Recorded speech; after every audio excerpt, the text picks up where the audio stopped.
from his studios in New York,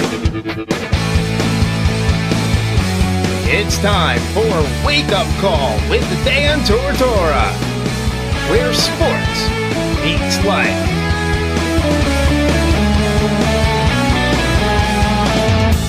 Here's your host, Dan Tortora. Welcome here to Wake Up Call with Dan Tortora on wakeupcalldt.com, your one-stop sports shop, and on mixlr.com/wakeupcalldt. Proud to be here with you every Monday through Friday from 9 a.m. to 11 a.m. Eastern Time, and very blessed to say that I woke up this morning. So it's the beauty of the world, it's the beauty of the day, it's the beauty of everything. You got to appreciate the stuff around you. This world is a beautiful place. The sky is a beautiful sky. The birds chirping this morning at 5 a.m. were a beautiful, beautiful group of birds. And it's all how you look at things. Everything is how you look at it. It truly is. You know, we get sent some great stuff. We get sent some not so great stuff. And it's how we handle it. It's how we look at it. It's how we live our lives. That's going to dictate how we end up and just what happens from here. So I love my life. I love what I got. And I appreciate what I have. So I'm going to appreciate my life, and I'm going to make the most of it. And I believe we all should, and I hope that you do make the most of the time that you have out there and enjoy the time that we are all blessed to have. Let's jump into the morning menu because there's plenty to talk about, and one of my favorite people is coming on the show today. Here on Wake Up Call with Dan Tortora, Monday through Friday from 9 a.m. to 11 a.m. Eastern Time. We like to start off the show by giving you our menu of topics. The morning menu, that is. Live now with the morning menu is Dan Tortora.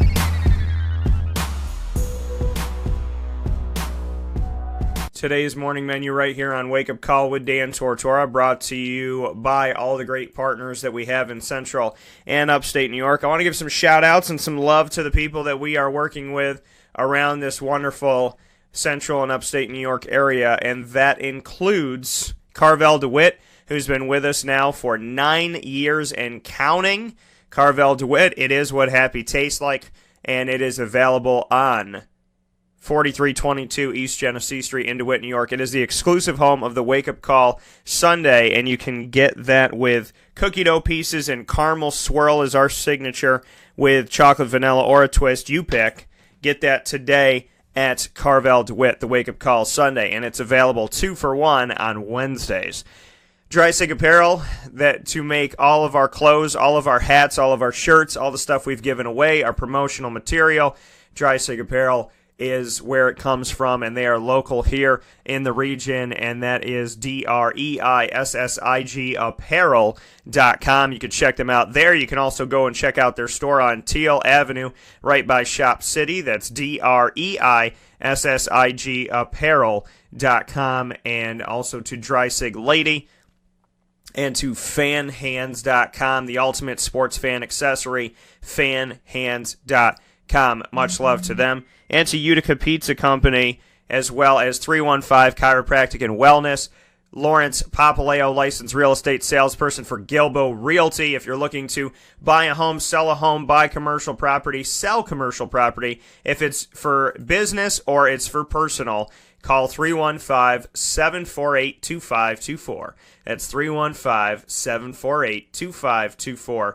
to Lawrence Papaleo. Honda City of Liverpool, the only place that I buy my vehicles, and that is, folks, you know when I tell you something, it is gold. It is truth. If I'm telling you I'm doing it, I am doing it. I don't have people on my website and connected to my show unless I appreciate and support them myself. Honda City is where I've gotten all the leases that I've ever had. Any car that I'm bringing home to the house, Honda City of Liverpool has brought it to me.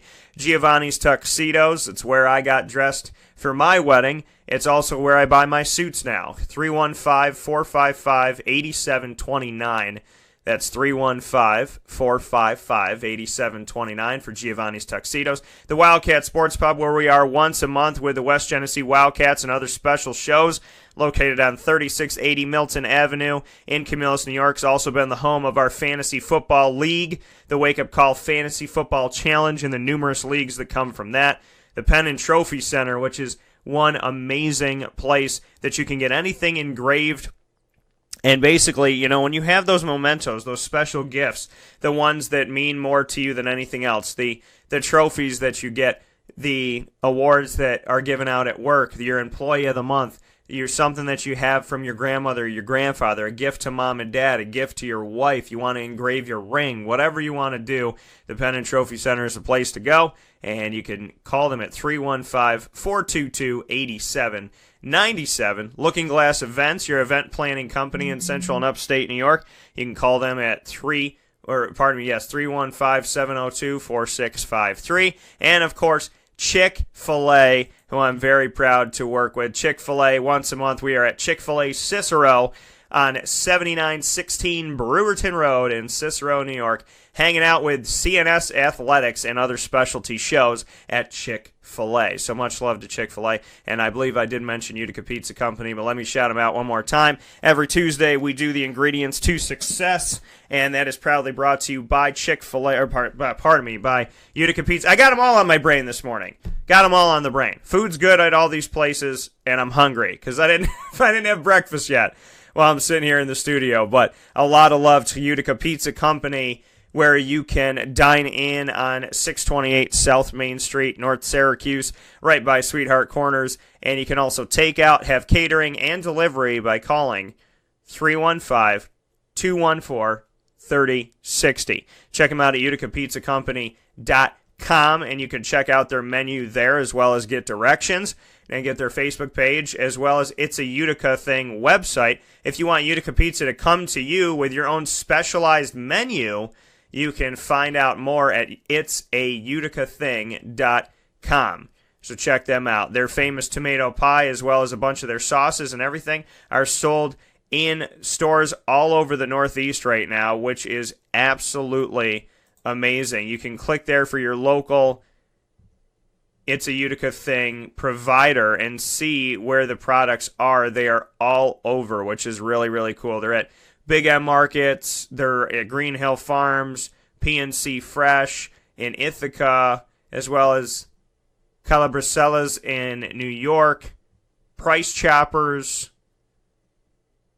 Utica Pizza Company, obviously you could buy them there, and so many other places. It's so cool to see. They're at Nichols Supermarkets as well. This is where you can buy, once again, the Utica Pizza tomato pies as well as Utica Pizza's sauces, the chicken riggy sauce and the marinara sauce and so on and so forth. So many great ways to get in touch with Utica Pizza Company, as well as today on the show where we're going to have ingredients to success as we always do. And just like they put great ingredients into their food, we're putting great ingredients into our segment every single Tuesday to round out the show. So much love and thank you for giving me a moment here to thank all the beautiful companies in Central and Upstate New York that I'm proud to work with. With that being said, in today's morning menu on Wake Up Call with Dan Tortora, we're going to be hopping on the line with one of my closest friends who I consider a brother, part of the family, as well as a sports writer in Northeast Pennsylvania who writes about everything, covers the local teams in Northeast Pennsylvania,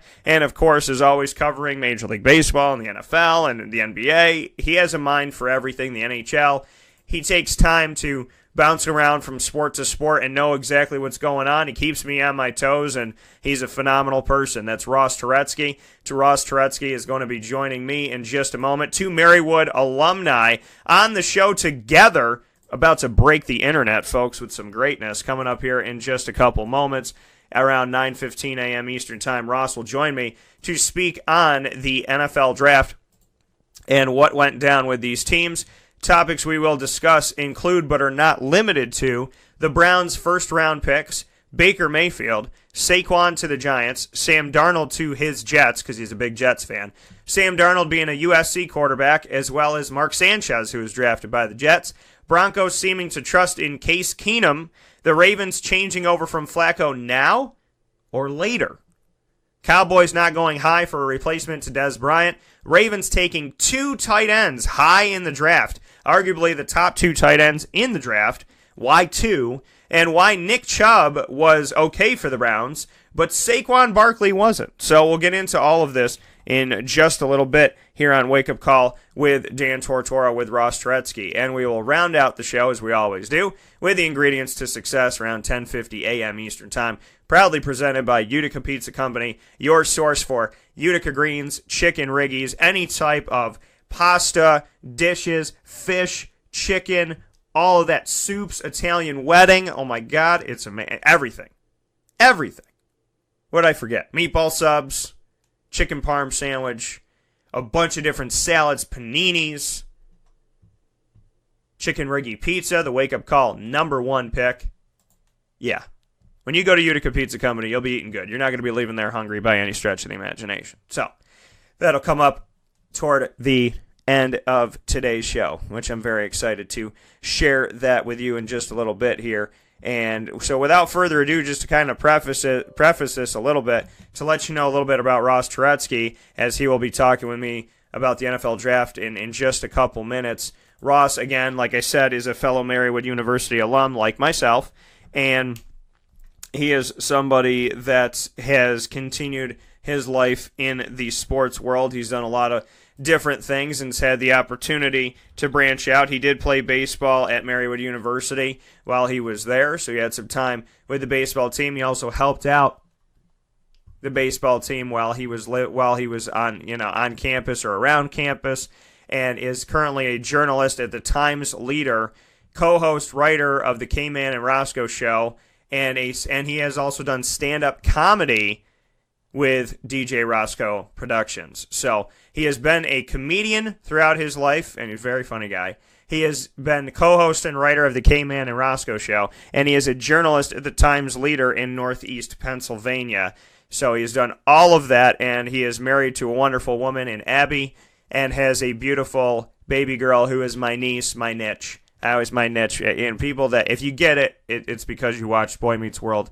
Eric Matthews always confuse the word niche and niece with one another, so I call her my niche. And Lorelai is in this great, wonderful world because her parents and God helped bring her here. So I want to give Lorelai a shout out this morning. So Ross is going to be joining the show in just a couple minutes from the Times Leader and co-host writer of the K-Man and Roscoe Show. He'll be joining me in just a few minutes here on Wake Up Call with Dan Tortora to speak on the NFL draft and a bunch of different things that have come from this draft and just what the thoughts are, as we will be covering the NFL draft throughout this week.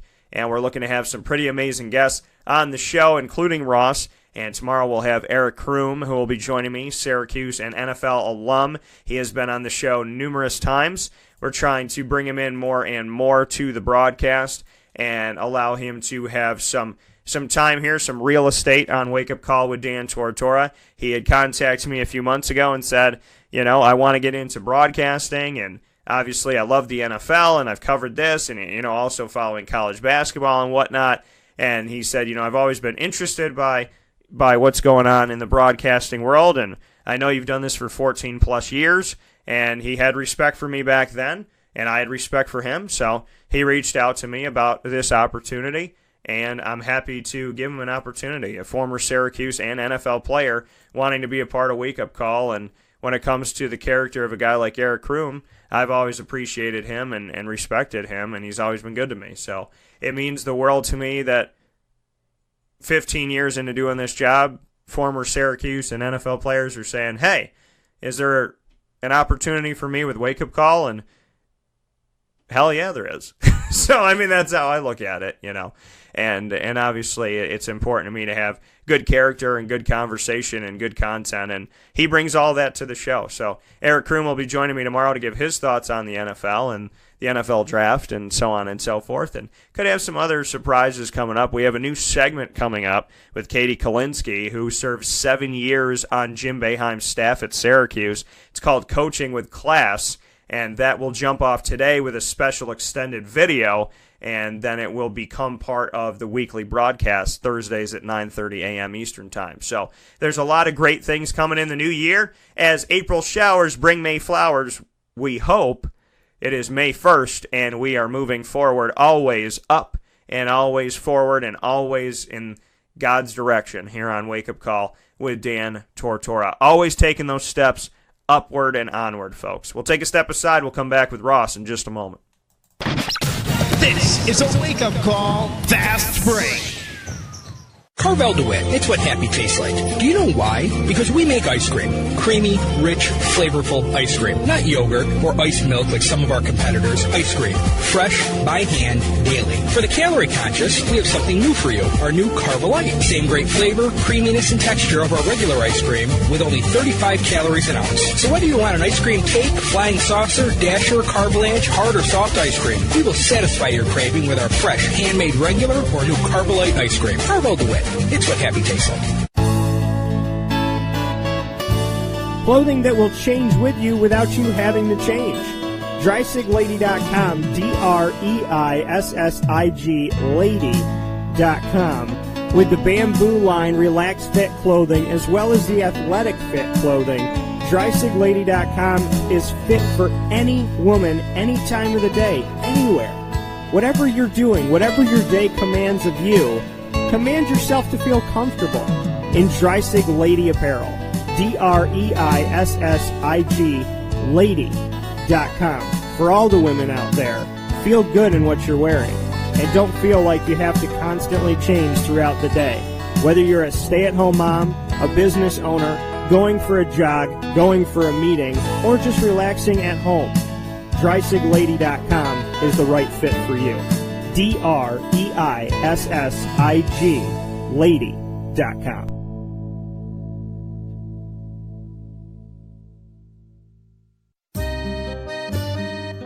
This is Lawrence Papaleo, licensed real estate salesperson for Gilbo Realty. Call our home office at 315-752-9513, or better yet, call or text me directly at 315-748-2524. Let me ask you a question, Lawrence. If I needed you to help me buy a house, find the right place, could you help me do that? Joe, I'll help you find your dream home. You don't ever say my name on the radio, never. If I needed to sell a house, could you help me go about that the right way? Yes, I can. How do they get a hold of you? Call me directly at 315-748-2524. But you also do the commercial property. So if I got a business, couple businesses, got to take one here, move it over there, do this, do that, are you going to help me buy and sell my commercial property also? Yes, sir. I like that. What's my name again? I have no idea. Absolutely, but they need to know your name, so give it one more time. This is Lawrence Papaleo, licensed real estate salesperson for Gilbo Realty. My phone number is 315-748-2524. Why don't you tell them your name one more time and that number so we can jot it down? This is Lawrence Papaleo. Call me or text me directly at 315-748-2524. This is Jimmer Sikowski, owner-operator of Chick-fil-A Cicero, 7916 Brewerton Road in Cicero, right in front of the Home Depot. I had a deep feeling that God wanted me to do something bigger with my life and to help people, help others. I kept putting Chick-fil-A in my life, and I realized as I was going through the franchise selection process that positively impacting the lives of others was really core to what we do here at Chick-fil-A. First of all, it starts with the food. The food is brought in fresh daily. We bring in local produce. We prepare to order in the kitchen. We hand bread our chicken. We hand spin our milkshakes. It's great food. It doesn't taste like fast food. I think the second thing is the way people feel when they come in a Chick-fil-A restaurant. It's different. We try to treat people with intentional kindness here, which is very different and deeper than good customer service. And so I think it feels remarkable for most people to come in a Chick-fil-A restaurant. And then lastly, the impact that we try to have in the community is very different. It's a big part of the expectation of every operator of a Chick-fil-A restaurant is that they're actively engaged in their community, they're a leader in the community, and they're making a difference. When they realize that what we're striving to do is to shine a little light in their life, that's a very, very different experience than you will have in any other quick service restaurant. And it's that remarkable experience that I think people will emotionally connect with. Welcome back here to Wake Up Call with Dan Tortora on wakeupcalldt.com, your one-stop sports shop, and on mixlr.com/wakeupcalldt. Give me your fortune cookies, ladies and gentlemen. You better present them to me. If you don't know what I'm talking about, it's because you didn't see one of the worst movies ever made by humankind, and that was on Netflix, and it's called Do-Over, and it's an Adam Sandler movie that I wish they did over. So Ross and I decided to watch this movie at like 1 o'clock in the morning or something ridiculous. It ended at like 3 a.m. and it was by far it was so bad it was good.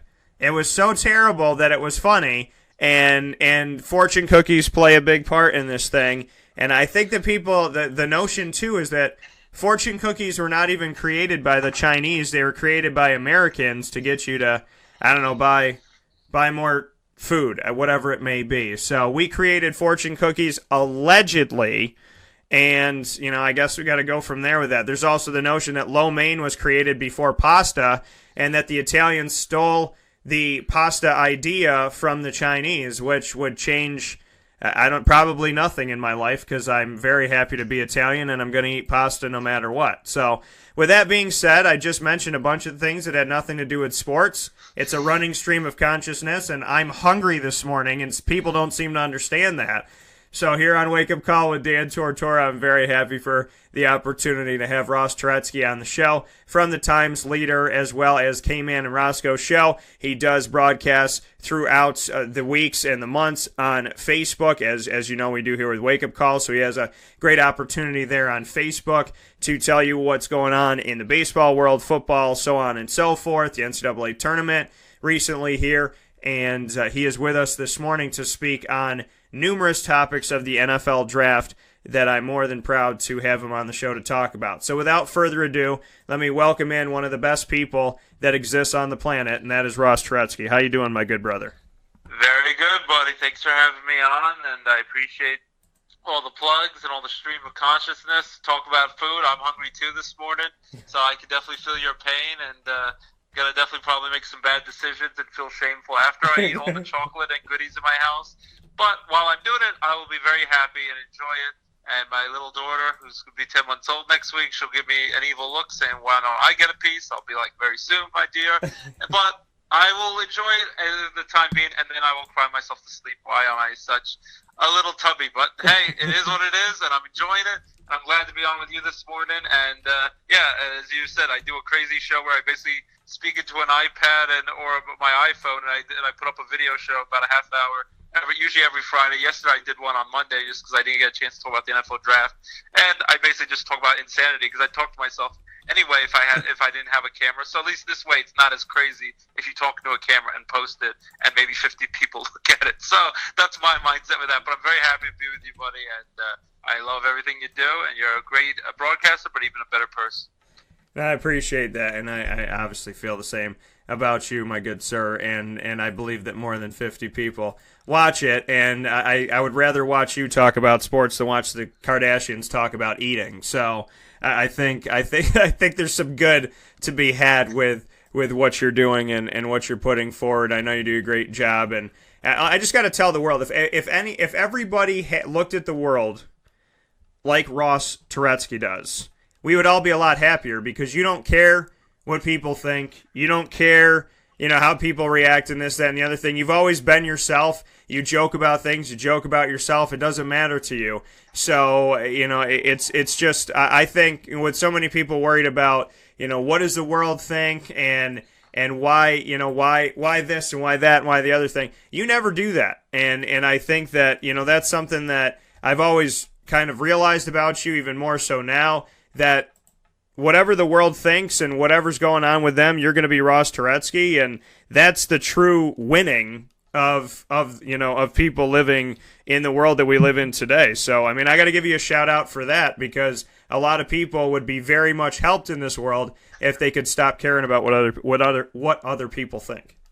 Yeah, I think we'd have a much better world and not all the insanity. So that's why I like talking to you, talking about sports or movies, Avengers movie. Everyone hopefully got to see that. I still haven't seen it. I'm probably the only person in the world that hasn't seen it, but that's because I have a little baby. Eventually I'll get around to seeing it and things of that nature. But I went to the first Avengers with you at midnight screening 6 years ago and got to see everyone, all the adults dressed like kids, dressed up in their costume with a Captain America shield and their little Speedo outfits, getting ready to be superheroes and capes, grown men acting like kids. So I'm still kind of like that. I just now I'm have to be a little more grown up just because I have a little one to watch over. But I just love talking about that stuff because it just makes me feel better when we see all the craziness in the world politics, all that stuff gets nasty. I like to try to avoid that as much as possible, and this is a very pleasant distraction getting to talk to you. That stinks. I thought we were going to talk about Donald Trump and religion today. And you're and his buddy Kim Jong-un, they're both in the news. Supposedly they're going to meet each other this month, so it's going to be beautiful. And I'm sure you're going to want to give a preview of that. And they're going to become best friends. Supposedly no more nukes for North Korea, and we're going to be kumbaya, and Dennis Rodman is going to officiate the wedding between Trump and Kim Jong-un. Yeah, it's getting a little bit interesting there, but when Baker Mayfield was drafted, I will say that Donald Trump was smarter than the Browns, because when he heard he was going number one, he did come out and it's all fake news. None of it's real. They're not going to do it. They're going to draft Saquon Barkley. I love Saquon. Saquando. Saquando. So I mean, he was very much. I'm just as shocked as you and the president, because maybe it'll work out. He's a fiery leader. I know they're comparing him to Brett Favre. He came out the day of the draft with the replica of Brett Favre from 1991 years ago with the acid wash jean shorts and the big cell phone and all that, trying to make a picture of back when Brett Favre got drafted. And they compare him to be like a little Brett Favre. It could either go really well, or no Cleveland Browns, or my New York Jets. It could go really bad, and it could be a disaster. So who knows if he's the next Johnny Manziel or Tim Couch from Cleveland, or if he'll become the next like John Elway or Brett Favre or Peyton Manning. It's yet to be seen, but yeah, it's definitely a risky pick. Oh yeah, and the thing is, I don't know if Brett Favre ever grabbed his man stuff and screamed F you to somebody repeatedly on national television. I know that he took a picture of his man stuff and had Crocs on, but I don't know if and let's start with. Do you remember what team he was on when he did that? My New York Jets. Remember the Jets? A disaster happens. They forget how to play football. They're washed up, and then they send weird semi-nude pictures in pathetic Crocs. So I don't know what it is. I guess it's the curse of my New York Jets. But it's the Jet. For some odd reason, the Jets make you want to get naked in a rocking chair with some Crocs on and scream out Jenny. I don't know what it is, but more butt fumbles, maybe. Mark Sanchez. Everyone compared Sam Darnold. Hopefully, I'm praying to God that he's going to be the savior of this franchise. It's been over 40 years since Joe Namath left when they won the Super Bowl, which is now almost 50 years ago, their only Super Bowl title. And Sam Darnold's from USC. They haven't had a lot of success, USC quarterbacks in the NFL. They had Mark Sanchez, the Jets. They had early success with him, but it was mostly good running game, good defense. And he's now most famously now for the butt fumble on Thanksgiving when he ran right into his own offensive lineman's butt, fell backwards, lost the ball, and now I think he's actually suspended for violating the performance-enhancing substance abuse policy or whatever for the NFL season, and he doesn't have a team. So let's just pray that Sam Darnold, Baker Mayfield, all these dudes aren't going to be in that boat. But let's be honest, majority of these guys will probably be busts, and you're lucky to get one or two superstars, especially out of the quarterback, because it's very hit or miss. For every Peyton Manning, there's a Ryan Leaf in that same draft. Or in 1999, Syracuse's own Don McNabb, number 2 pick. Number 1 pick was Tim Couch, disaster. Cade McDown from UCLA, he was picked by the Bears in the first round, disaster. Keely Smith, Joey Harrington, all in that 1999 NFL draft. The only one that really ended up being good was Don McNabb. So it all is very hit or miss. We really have no idea. Yeah, and that's the thing. Mark Sanchez known for the butt fumble, and now, Mark Sanchez obviously with being suspended from the league without even having a team and a place to call home. It's the downfall from a guy who people forget, because when he first came out of college, I supported him. I said, I believe that Mark Sanchez is going to be a good quarterback. And for the first 2 years of his career, he went back-to-back AFC championship games, and people forget that the Jets were one step outside of going to the Super Bowl, but it's everything that happened after that. I mean, yeah, and the Jets did a horrible job in their front office. They got rid of his weapons. Dustin Keller, who is one of his favorite weapons, the tight end, got injured. Then they let him go. They got rid of wide receivers that I watched him with. I was in camp with the Jets for 5 years and watched them get rid of wide receivers that were the ones that he seemed to have some comfort with. They didn't have a running game. Their offensive line was suspect. So they didn't do him any help, and they blamed him for everything. But then ultimately, as he moved forward, he did not become a starter on the teams that he was on, and now, he's gotten himself in some trouble. So it's a kind of a sad demise of Mark Sanchez, but they didn't treat him right or handle him right. People say, well, Tim Tebow didn't make sense on the team, but The only time they brought Tim Tebow out was to run the ball forward, literally in a straight line. And everybody's like, oh, it's the Wildcat and it's Tim Tebow, and put your cameras down in practice so we can't see what we're doing. But the thing is, they blame Tim Tebow for it not working. How about the fact that it was telegraphing? Every time Tim comes in, he's not going to pass the ball.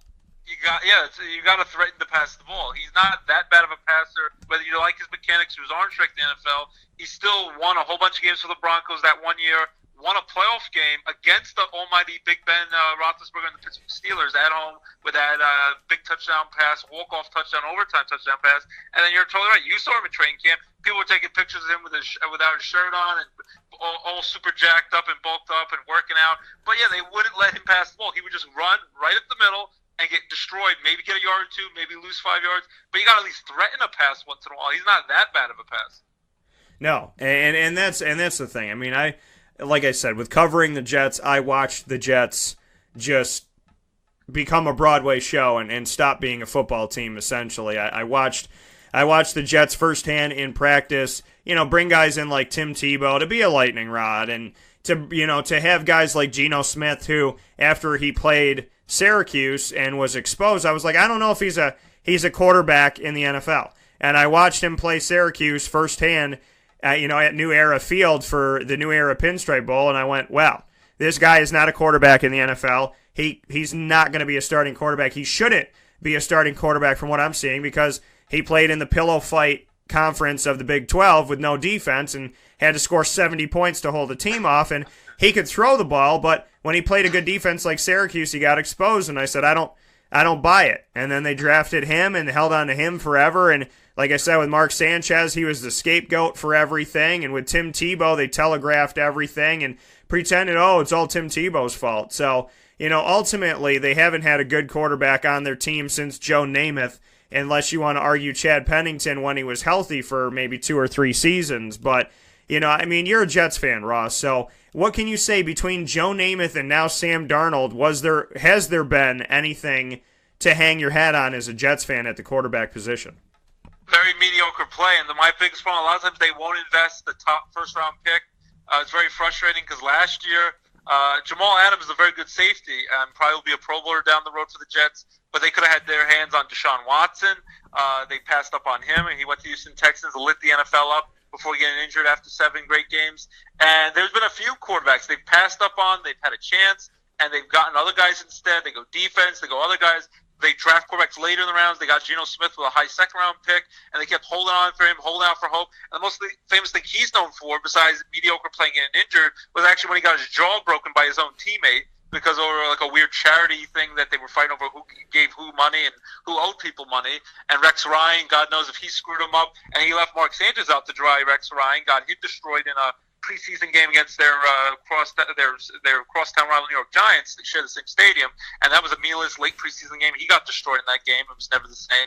And yeah, they basically haven't had much. Chad Pennington, when healthy, was decent. Didn't have a lot of arm strength, but got hurt a lot. But at least they were mediocre. But they still haven't had.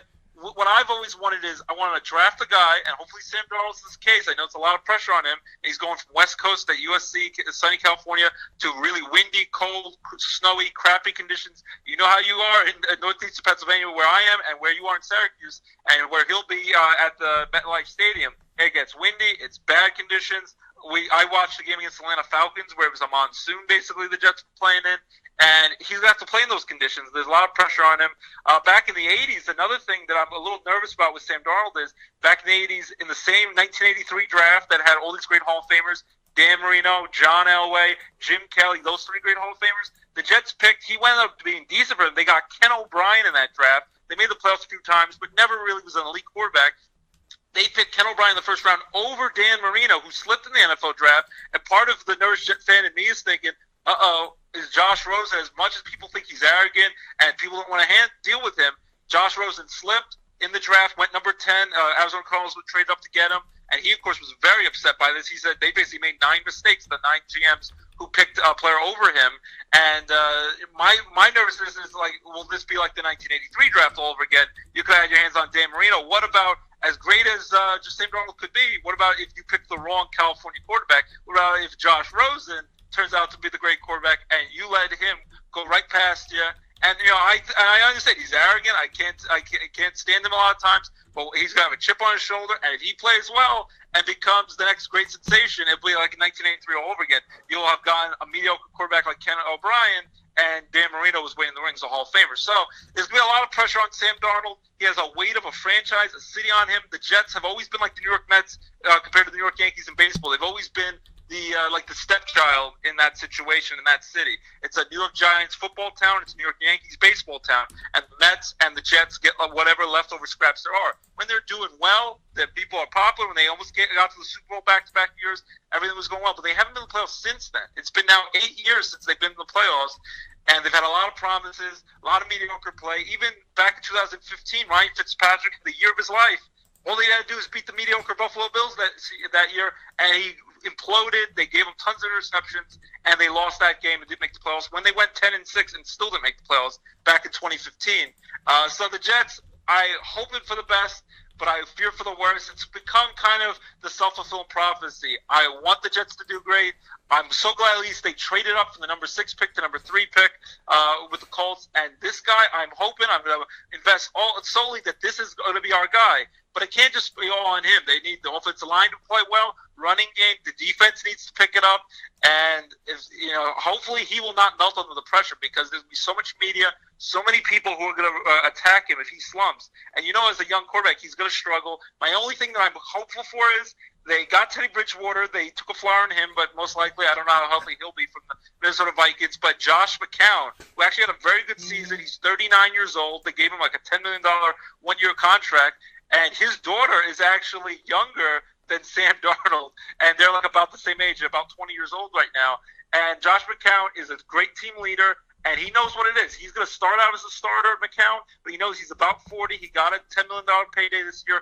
His whole job is to help get Sam Darnold ready to be the starting quarterback of the Jets for the foreseeable future. So hopefully that will be the good situation with a veteran quarterback who's not like Tom Brady, who feels threatened by a Jimmy Garoppolo stealing his job, and he's going to groom this kid. And hopefully he can handle that pressure, because when he gets in, it's going to be all on him. But right now, you just got to hope for the best and fear for the worst as a Jets fan. And it's going to be all on Sam Darnold, and he's going to need all the help he can get. And if he's a special kid, then maybe he's the right guy to turn this franchise around. Or it's going to be in a few years where we're like, what the heck did we do? And we're in the same situation where we haven't had a legit franchise quarterback for the last 40-something years since Joe Namath left in the 70s and then won that Super Bowl. This will be the 50th anniversary of that Super Bowl, only Super Bowl team. And I've always said you need a draft. My Peyton Manning, Tom Brady was a 6th-round pick, but you need to get your Peyton Manning, your Tom Brady, your Don McNabb. You need a quarterback for the next 10 to 15 years, and unless you get that, you're usually going to be mediocre, because they've only had these veteran quarterbacks that they've tried for a little while, or mediocre quarterbacks. And even Christian Hackenberg from Penn State, they picked him with a high 2nd-round pick, and they've been god-awful the last 2 years. He's been so bad that the coaching staff won't even let him on the field in meaningless garbage time in regular season games when they're having a bad season anyway. They think he's that bad in practice and in preseason. So many wasted picks, so many wasted time just trying to go with veteran quarterbacks, try to piece it together for a year or two. This is our chance, and hopefully he'll get it dund. But I'm definitely fearing the worst with that situation. Yeah, and that's the thing, and I brought it up. Bryce Petty is a guy that, plays at the end of the season as a third stringer when the Jets have injuries and, McCown goes down, and they've ultimately, just thought, okay, well, this season's probably over, so let's just put this guy in. With Christian Hackenberg, from the moment that they drafted him out of Penn State, mind you, he played Syracuse in MetLife, where the Jets play at home, and so he had already played there on that field. They got to see him firsthand. The Jets literally didn't have to send a scout anywhere. They just had to wake up in the morning and go to MetLife Stadium to see Christian Hackenberg. So he came to them. They saw him. He played in the Northeast. He wasn't hard to get to. They draft Christian Hackenberg, and I don't know what it is and what happened, but from the moment that they drafted him, it was like, we hate this guy. And it was like, why did you draft him? And, you hear these rumors that he's not good in practice, that he doesn't, that, he's not doing what he needs to do, that he doesn't look good, that he's not going to be anything here, that he's not wowing the coaches, that he's not ready. He wasn't ready his first year. Then in the second year, he wasn't ready. Then we have, we're down to our third quarterback. And if he goes down, we're going to play our punter like we did with Tom Tupa, or we're going to put the head coach out there because we're not going to put out Christian Hackenberg. I know some things bust and some things don't work out, but it seems to happen with the Jets a lot, which makes me believe that it comes down to scouting. And the second part of it is, how do you hate somebody that much that you spent money on, that you drafted? I mean, Christian Hackenberg never had a place. He never had a home in New York, and it doesn't make any sense to me. It's just a dysfunctional organization. In many aspects, it's almost like the Tim Tebow botched up job when they got him, and they definitely kind of screwed him over. No matter how bad they think he was, how bad could he have been? He couldn't have played in garbage, meaningless football games when they're getting crushed year after year, and they still think he's not good enough to play. Yeah, so I mean, ultimately, the Jets are a confusing thing. But speaking here with Ross Turetsky, a good friend of mine, as well as a sports writer for the Times Leader in Northeast Pennsylvania, and has his show, the DJ Roscoe show. K-Man and DJ Roscoe its show, and also, I mean, all the videos that Ross does and puts up here throughout the months to speak on what's going on in the world and having a lot of knowledge of what's going on in this sports world. And that's the big thing about Ross is, I mean, number one, first and foremost, he's like a brother to me, and it's hard to find good people in this world. And secondly, it's hard to find somebody that you can call up and not have spoken to in 3 months and say, hey, what about that water polo matchup? And Ross is like, yeah, I saw it, and this guy was good, and this guy did this, and this guy. I mean, it's just the wealth of knowledge that Ross brings to the table. And speaking with that wealth of knowledge, Ross, Sam Darnold, the Jets quarterback now of the future. Teddy Bridgewater hasn't played in almost 2 years. So we look at Sam Darnold, and I got to tell you, watching his highlight film, and seeing some of these throws that he's made, I've taken away a few things from him. Number one, he can throw in a very, very tight area. Number two, he doesn't seem to be fazed that much by the opposition. And number three, he can throw on the run. I mean, this man has fumbled snaps before, picked up the ball, ran back 10, 15 yards, and was able to throw back to the line of scrimmage, and that guy ended up scoring because so many people were chasing after Sam Darnold and spread all over the field. So, I mean, I've seen Sam Darnold really, when there's a hand in his face, he looks completely calm. He looks poised in an ocean of defensive linemen. He can throw the ball on the run. He can throw the ball when he's getting pressured. He seems to respond well to pressure. And outside of that, like I said, he can make throws in tight spaces. So, I mean, film-wise, the man looks like he could be something special. I know it's all prospecting right now, but if you watch Sam Darnold on film, the man, I mean, the biggest thing I took away is he legitimately does not look fazed by pressure pretty much at all. Yeah, and I would agree with that. My only thing that I was a little nervous about, and I remember a lot of people locally love Penn State here in Northeast Pennsylvania, the 2017 Rose Bowl from 2 years ago, 2016 season, back in January of 2017, he lit it up. He actually was the Rose Bowl MVP, Penn State, with Saquon Barkley on the field. This was his sophomore year, and then he had the great junior year and left early. Now it could be the New York Giants. Hopefully he'll be their superstar, the number 2 pick. They had Saquon Barkley. They had McSorley, the quarterback. Penn State had a really good season this past year, but even a better year the year before when they surprised people under James Franklin's leadership. And it was a big-time showdown in Pasadena. And at the Rose Bowl, that's where I first really took notice of Sam Darnold. He began that year in 2016 season not even as a starter, and they were a mediocre team USC. And then as soon as he came in about a few games into the season, everything clicked. He started to really show his prowess, throwing the ball down the field. And then in that Rose Bowl, he just lit it up. Penn State could not slow him down. And that offense was unstoppable, and USC ended up having that big Rose Bowl victory back in January 2017. And then this year, everyone kind of going into this year thought he had a great chance to win the Heisman Trophy, Baker Mayfield finally won that after being a finalist for 3 years in a row.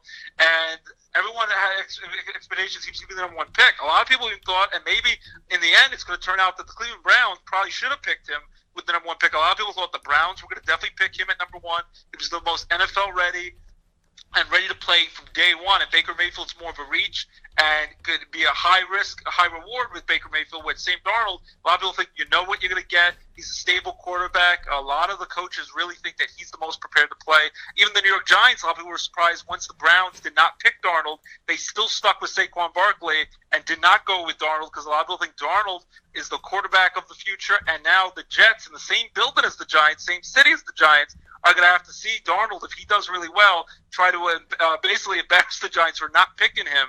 And as great as Saquon Barkley might be at running back, he might be like the next Le'Veon Bell. Hopefully not as much of a head case with all the trouble he's gotten into with his great ability to catch the screen passes, running the ball with both rushing it and catching those little passes, going for long gains. But the big problem is Eli Manning is 37 years old, and they're banking a lot on Odell Beckham Jr. being healthy and not being a head case.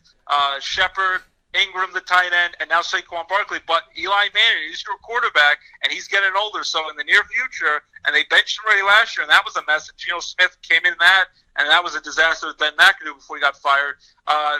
Sam Darnold could have been your successor. Now he's not. Now he's the Jets quarterback. So that's another interesting facet about it. My only thing that I was a little worried about is this year, with a lot of pressure on him to be the number one pick and a Heisman Trophy candidate, he turned over the ball a lot this year. A lot of interceptions, some fumbles, and he was a little careless with the football, which definitely gives me some worries as a big fan of the Jets. And it's not, as I said, going to be pleasant conditions. A lot of times he's going to play in. It's going to be some bad weather. So I'm hoping he can find a way to be a little better with the ball. He's definitely a lot more accurate than Josh Allen, who has a lot of problems, never mind the Twitter controversy that came out the night before the draft. But with him, Sam Darnold showed that he has a few problems with just holding on to the ball. A lot of fumbles, some costly interceptions. He took a few more risks this year and kind of got exposed a little bit. But I still think that he can learn from that, and I still think he has a great arm. And definitely, as you said, he can fit the ball into tight little spaces. Just once in a while, I think he tries to fit it into too many tight spaces with double and triple coverage, and that gets him into trouble. He's a little too confident in his great throwing arm. But I have a lot of hope for him. And as a Jets fan, it's basically this is going to be our guy, or it's going to be a disaster for the next decade. So I'm hoping this is our guy. And besides, I want to hear your ideas about that. When you were talking about Tim Tebow at the beginning of the show, what I was thinking about is, how about Lamar Jackson, a guy who won the Heisman Trophy 2 years ago, and a lot of people said, you're not an NFL quarterback. We don't think you can throw the ball in this league and all that, your size and all. And then supposedly there was controversy that his mother was his agent and didn't want him to work out for certain teams and wouldn't even answer the phone for certain teams. And the Baltimore Ravens traded up with the 32nd pick, last pick of the first round with the Eagles. And the Baltimore Ravens got themselves Lamar Jackson to be Joe Flacco's backup, even though they got Robert Griffin III after being out in the NFL.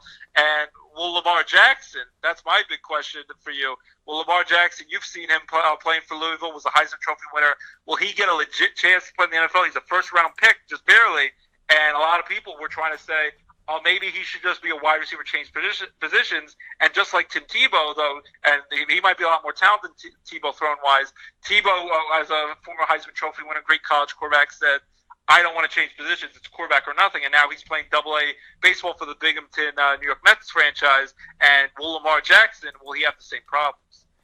Yeah, and that's the thing. Speaking here with Ross Turetsky, a sports writer, a good friend here on Wake Up Call with Dan Tortora, wakeupcalldt.com, as well as mixlr.com/wakeupcalldt.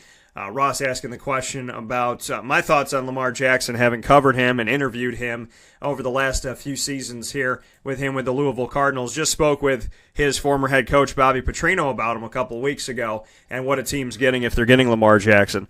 I will say this about Baltimore, and I had a deep conversation about this with John Newman of Newman Sports Cards, who does a special sports card segment with me, and we'll be back here this Friday. We were talking last night, just man-to-man about Lamar Jackson, and I said over and over again, I said, look at the setup right now. If you go to the roster of the Baltimore Ravens, and I want people to just take this in and realize something here about, will Lamar Jackson get his chance? I want to take a look at where things are at right now, and then I also would like to mention Joe Flacco as far as his contract details and how much money he cost the team, because there's something to be said about the situation that we're in right now. And so Ross asked, do you think that Lamar is going to get a fair shake in Baltimore? And I do. And I also look at the fact, now Joe Flacco right now, his base salary for 2018 is $12 million. His signing bonus breakdown is $8 million, 4.75 for the option. He counts as a $24.75 million cap hit against the Baltimore Ravens. Next year, he goes from $12 million base salary to $18.5 million, plus the $8 million signing bonus. His potential out is in 2020. It was a 4-year, $80.5 million deal to bring this man on. He counts almost $27 million against the cap next season. Now, with that being said, the Ravens, year by year, and what they've done lately, now I know that Joe Flacco has gone to a Super Bowl and played against Colin Kaepernick, who imploded during the Super Bowl, and so did the Niners, and what I think was a total conspiracy with Beyonce when she shut all the lights off. But but when you look at the Baltimore Ravens, in all honesty, I mean, Baltimore played really well. But we look at the Baltimore Ravens and what they've done. They won the Super Bowl in 2012. In 2013, they didn't make the playoffs. In 2014, they lost in the divisional round. In 2015, 16, 17, 18, they haven't made the playoffs. So since winning the Super Bowl, they haven't made the playoffs in 5 out of the last 6 years, and the only time they made it, they lost their first game. So they have not done well, and we know that, you know, as you look at this 6-year span and say, where are we at right now?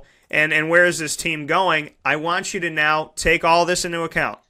No playoffs for 5 of the last 6 years since winning the Super Bowl. The only time they went, they lost their only game. So take that, put that in your pocket. Secondly, Joe Flacco's count against the cap, and if he's with the team next year, it's $27 million. Right now, he's counting $24.75 million against the cap. So take that into account. Thirdly, take this into account. Michael Crabtree comes over from Oakland. He's a new wide receiver to Baltimore. John Brown from Arizona is a new wide receiver to Baltimore. Willie Snead from New Orleans is a new wide receiver to Baltimore. Hayden Hurst is a new tight end out of the draft. Mark Andrews is a new tight end out of the draft. Alex Collins was not respected to be the starting man, and now he's the starting man at the running back position. So, just hear me and hear me now. And there's a man on the staff who coached Michael Vick. So, look at the big picture and the notion of John Harbaugh almost being fired after last season, not making the playoffs. So put this all together. One more thing, Dan. What about, as much as he might be a head case and didn't play football last year, Robert Griffin III is quite, at least when he started, was quite a mobile running quarterback. Was he maybe just brought in just to make, could he help out on Lamar Jackson? Would he be willing to help out on Lamar Jackson? Or will he be selfish and just want to make sure that he has a spot on the team? Because I don't think he has much of a future with the Ravens, but they brought in Robert Griffin III. Maybe he could actually find a way to help Lamar Jackson. Right, so Ross brings up another point. So this is all leading to Joe Flacco is not cheap.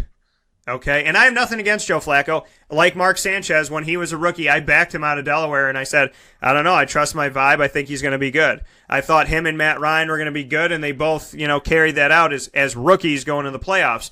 And Joe Flacco has a Super Bowl ring, and I'm not going to discount him for any of that stuff. I'm just stating a fact, okay? What I'm talking about is change. Joe Flacco, 5 out of the last 6 years, no playoffs. The only playoffs they lose in it.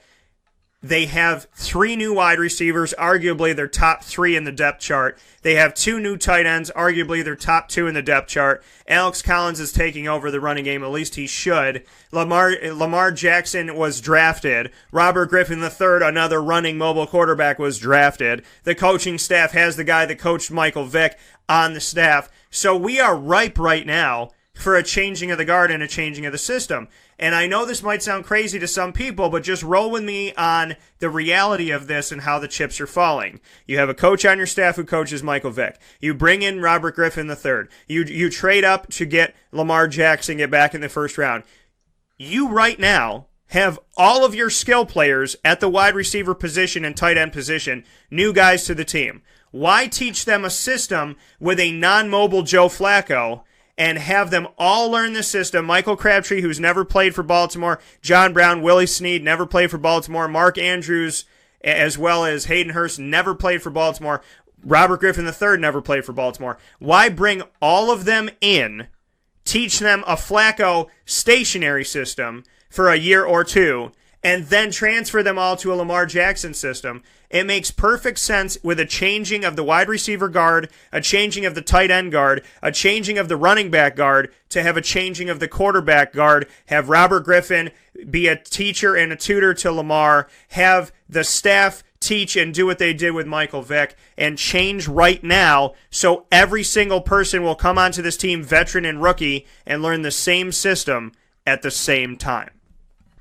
Yeah, my only surprise was that the New England Patriots, because they could have gotten Lamar Jackson 2 different times in late first round. They had 2 late first round picks, and they passed on him because supposedly, as much as Brady, the rumors were that he kind of pushed Jimmy Garoppolo out of town and forced the Patriots to trade him away, and he's done great for the 49ers, that they had coaches, including Josh McDaniels, who screwed over the Indianapolis Colts with their head coaching job earlier in this offseason, go down to watch Lamar Jackson and scout him throughout this draft process, and they allegedly were looking into a quarterback, and the Patriots were interested. In the end, they picked, I think, LSU's quarterback with the last round, the 7th round pick, so not really a high draft pick. But I was actually a little surprised that the Patriots, everything you heard was that they would maybe take a flyer on Lamar Jackson in the first round because they had 2 late first-round picks, if they weren't going to trade up to get even a higher pick than that in the first round. So I was a little surprised the Patriots didn't do that with their picks, and Lamar Jackson was still there waiting, and then the Ravens traded with the Eagles and got their guy. So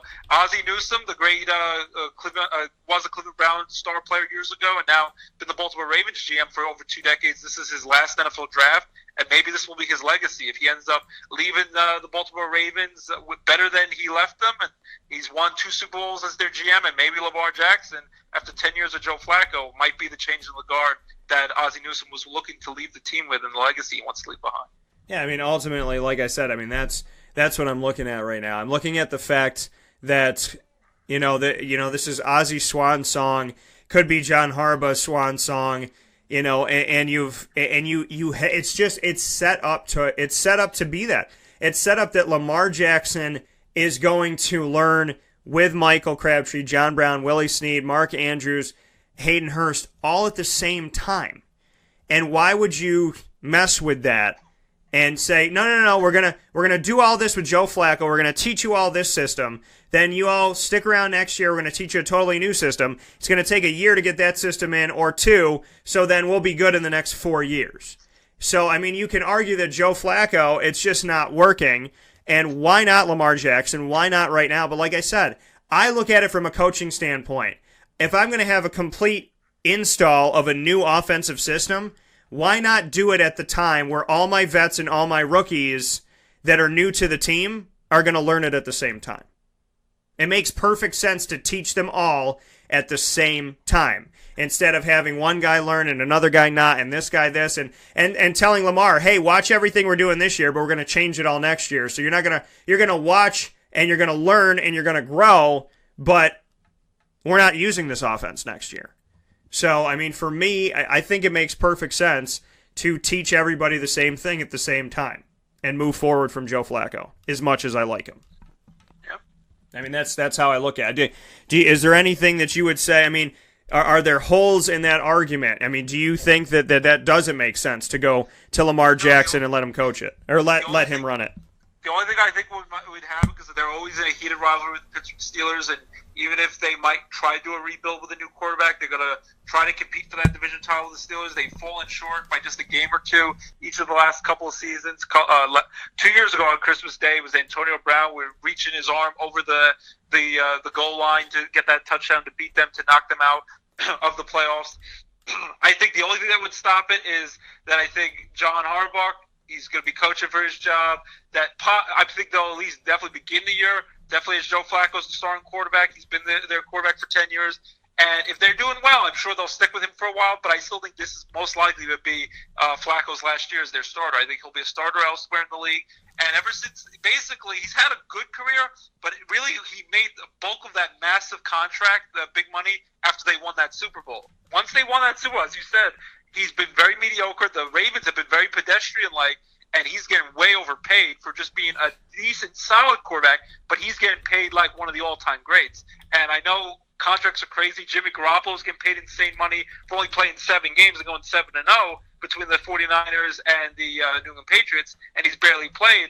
But still, he's getting paid, Joe Flacco, like a Tom Brady, like a Peyton Manning would, like Aaron Rodgers would. He's getting overpaid. I definitely agree with you. I just think they'll see how this season goes. I think if they start to falter throughout this year, they'll make the change during the season. But I think they'll hold on to Flacco for this year and hope it works out. But during the year, if it starts to struggle, and no matter what, I think at the end of this year, I think they make the change with all those new people in place. And as I said, I think Ozzie Newsome, this is his legacy he's going to leave behind, whether he's good or not in the NFL. And hopefully, they said he has much better arm strength than what Tebow showed. And I thought Tebow was better than what people gave him credit for. Let's see what he can do. He's a fast guy. Won the Heisman Trophy. You covered him in college with Louisville. I think he'll be pretty good. I think a lot of people make it seem like he's either going to be Michael Vick on the field, very talented player, just got injured a few times, or he could be a disaster on the field and have to switch positions. Right now, he's being very stubborn. He doesn't seem to want to switch positions. And that would be my last point with that is, what are your thoughts about that? Will it come back to bite him like Tebow? Do you respect his wishes that he says, at least for now, I'm either going to make it as quarterback or I don't want to do anything else? You saw that ends up hurting people sometimes. Or sometimes you see like Cordell Stewart back in the day, who was the original Slash for the Steelers. He was willing to switch roles and would go back and forth between quarterback, wide receiver, other positions. He's kind of limited himself, but I got to respect the guy. He has great confidence in his ability, and that's what you need to be if you're going to be the general on the field, be the quarterback, be the leader. He's either going to make it as a quarterback or he's not going to make it at all in the NFL. That'd be my only interesting point is, do you think that he's kind of hurting his chances in the league by limiting himself to only quarterback?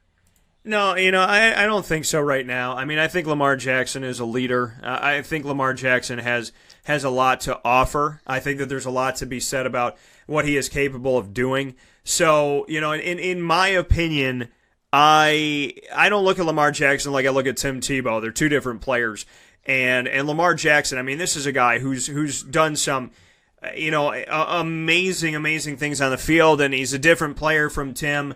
I think Tim, I still to this day would put Tim Tebow in my locker room. I don't care what people say. I think he's a really good quarterback. I think he's a great leader. I think he does good things. I think he could have been helped out if he switched to tight end. He would have lasted, and continue to maybe still be here in the NFL if he could be. I agree with that. I totally agree with that. It probably for Tebow would have worked out if he would have switched positions. But, in the end, he wanted to make it as that or nothing. But as you said, he's a great person on and off the football field, and that's big, too. With Lamar Jackson, though, you got to cover him in college. I thought he has a decent arm. I don't think his arm – I know he's electrifying running quarterback. He can run the ball great with some of the high-flying, highlight reel plays he made, but I think he can throw the ball pretty well. Yeah, and that's the thing about Lamar. Like I said, he's a different quarterback. I mean, he does different things than Tim Tebow. He is a lot. I like Tim Tebow, and I like what Tim can do, and Tim's a winner. Tim found ways to win. But Lamar Jackson, I mean, he has everything that you want. I mean, he's like that, okay, Robert Griffin didn't work. I mean, there's Robert Griffin that's tried to do it, and Donovan McNabb, and Randall Cunningham, and Colin Kaepernick at times, and this and that. But the thing about Lamar Jackson is he is one of those potential, once-in-a-lifetime type of guys. And, I just feel like what he can do and what he can bring forward are really something special. I think he's going to get an opportunity. I think he's going to be able to lead a team. I think he's going to make Baltimore pretty nasty. I don't think people are going to want to face, Baltimore as much. And you know what? I just look at it like this. I mean, if you want to connect with Baltimore, the old Cleveland Browns became the Ravens, and then the new Cleveland Browns will have Joe Flacco as their quarterback after this season. So with that being said, we're going to take a step aside and come back with some Baker Mayfield talk in just a moment. This is a wake-up call, fast break. This is Jimmer Sikowski, owner-operator of Chick-fil-A Cicero, 7916 Brewerton Road in Cicero, right in front of the Home Depot. I had a deep feeling that God wanted me to do something bigger with my life and to help people, help others. He kept putting Chick-fil-A in my life, and I realized as I was going through the franchise selection process that positively impacting the lives of others was really core to what we do here at Chick-fil-A. First of all, it starts with the food. The food is brought in fresh daily. We bring in local produce. We prepare to order in the kitchen. We hand bread our chicken. We hand spin our milkshakes. It's great food. It doesn't taste like fast food. I think the second thing is the way people feel when they come in a Chick-fil-A restaurant. It's different. We try to treat people with intentional kindness here, which is very different and deeper than good customer service. And so, I think it feels remarkable for most people to come in a Chick-fil-A restaurant. And then lastly, the impact that we try to have in the community is very different. It's a big part of the expectation of every operator of a Chick-fil-A restaurant is that they're actively engaged in their community, they're a leader in the community, and they're making a difference. When they realize that what we're striving to do is to shine a little light in their life, that's a very, very different experience than you will have in any other quick service restaurant. And it's that remarkable experience that I think people will emotionally connect with.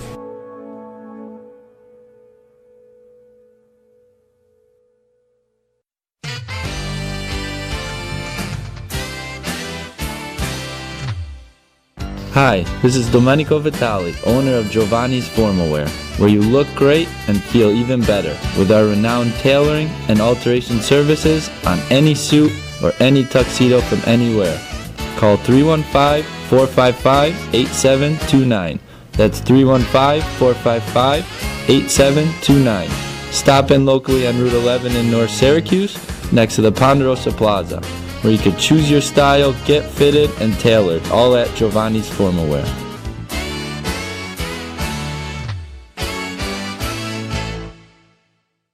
I'm George Townsend of Honda City with some good advice when buying a new car. The true cost of owning a new car is determined by the appraised value when you trade it. No vehicle appraises higher than a Honda. Next, look for low APRs and deep discounts. You also want low maintenance costs and great fuel economy. That's why my advice to you is to buy a new Honda. Looking pre-owned, visit our Honda Certified Used Car Center. Honda City, 7140 Henry Clay Boulevard, Liverpool, or HondaCity-CNY.com. It would be a pity if you don't shop at Honda City. For all of us that have always wanted our favorite restaurant to come to us, it's now a reality in Central New York with It's a Utica Thing, with Utica Pizza Company bringing their wonderful recipes that they've handed down through generations to you, to your event, to your business, to your home. It's a Utica Thing, proudly bringing Utica Pizza Company on wheels to your location. Call 315-738-8946. That's 315-738-8946 to bring Utica Pizza Company to your doorstep with It's a Utica Thing. Welcome back here to Wake Up Call with Dan Tortora on wakeupcalldt.com, your one-stop sports shop, and on mixlr.com/wakeupcalldt. Folks, you know every time he pops into the show, yes I do, and he tries to make his appearance known. Not fake news. So he has something to say before we talk about Baker Mayfield. I guess President Trump has something to say on today's show. I just want to let everybody know, okay? Nobel Peace Prize, Nobel Peace Prize. First and foremost, just you gotta listen, okay? You gotta take it in, you gotta drink it in, whether you like me or not. This is a sports-related theme conversation, and that's why I'm gonna say it, okay? The Korean War has lasted, like, I don't know, 150 years, something. I want to poll all of America, because Dan didn't even know. I didn't, that's true, I didn't know. I had no idea. Nobody knew the Korean War was still going on. It's been going on for like 40 or 50 years, okay? And as long as the Korean War has been going on, okay, and it's been a travesty, tragic and horrible, it's ending before the Cleveland Browns end their horrible history. Oh, well, you know what? That's something he's not wrong about, Ross. The Korean War will end before the Cleveland Browns are good again. I think that that's true. I think that that's accurate. Well, it ends before they win their first game in 2 seasons. That's very possible. The war might be over before the Browns finally win a game after going winless last year. One final thing, okay? Grabbing his nuts and saying F you and all these things. Baker Mayfield, very similar to Kim Jong-un. That's all I'm going to say. Oh, you don't tell anybody that I'm same as him, okay? That's a disrespectful comment. Kim Jong, you're affected by people thinking you're like Baker Mayfield? That offends you? That some... Oh, yeah. I play football better than him. You just ask Dennis Rodman. Okay, well, you know, we need to get back to... How about we ask your uncle that you allegedly fed to dogs? Because he didn't applaud loud enough for you at a speech. Let's try to ask your uncle. You can't ask my uncle. He's 6 feet under like the Cleveland Browns. Okay, we need to move on. We're going to move on, guy. We can't... Okay, this is not okay. But you know what? I have a rally. I have a parade for him. Okay, well, that's fine. That's like the Browns. No, it's not. It's not like the... We don't have parades for dead people that we put in the ground ourselves. You got no proof. And so, we're going to move on. So, Baker Mayfield, Ross... Now, spice up every show. Now that we've gotten that... But you know what? I'm honestly going to say this. I can't disagree that the Korean War is probably going to end before the Cleveland Browns are good again. See, like I told you, not fake news, exclusive, always on Wake Up Call. Donald Trump out, peace, drop the mic, see you later, bye. So, it's but it is. I mean, Baker Mayfield, the number one pick. Let's go here with Baker Mayfield since I've went a little bit ham on the situation since last Friday. Baker Mayfield, okay, first and foremost, whether you like him, don't like him, think he's a good quarterback, don't think he's a good quarterback, here's the truth of the matter.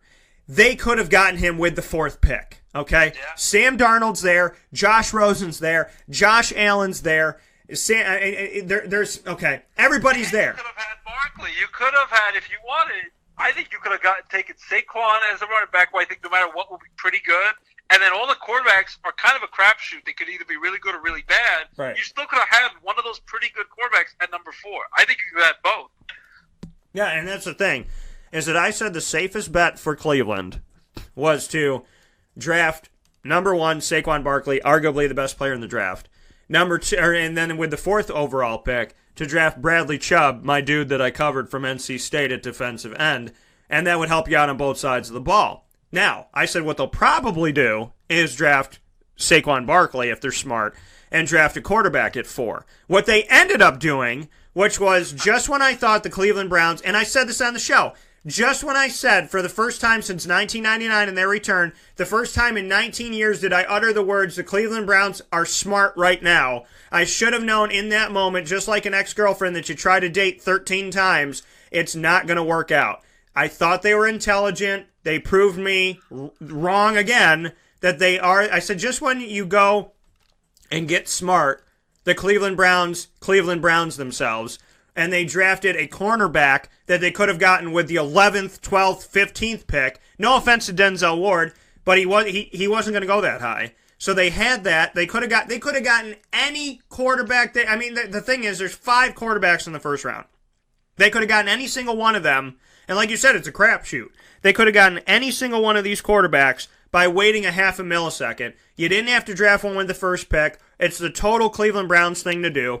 You draft Saquon Barkley. You wait to see what the Giants do, which I think it would have thrown them into a tizzy. You wait to see what the Jets do.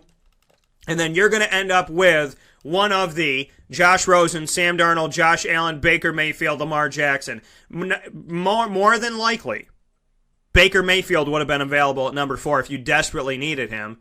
And to all the people that say, well, Dan, they didn't need a running back. They got Carlos Hyde. They have Duke Johnson Jr. They didn't need to draft a running back. I would throw back at you, then why in the hell at the top of the 2nd round did they draft Nick Chubb out of Georgia? Yeah.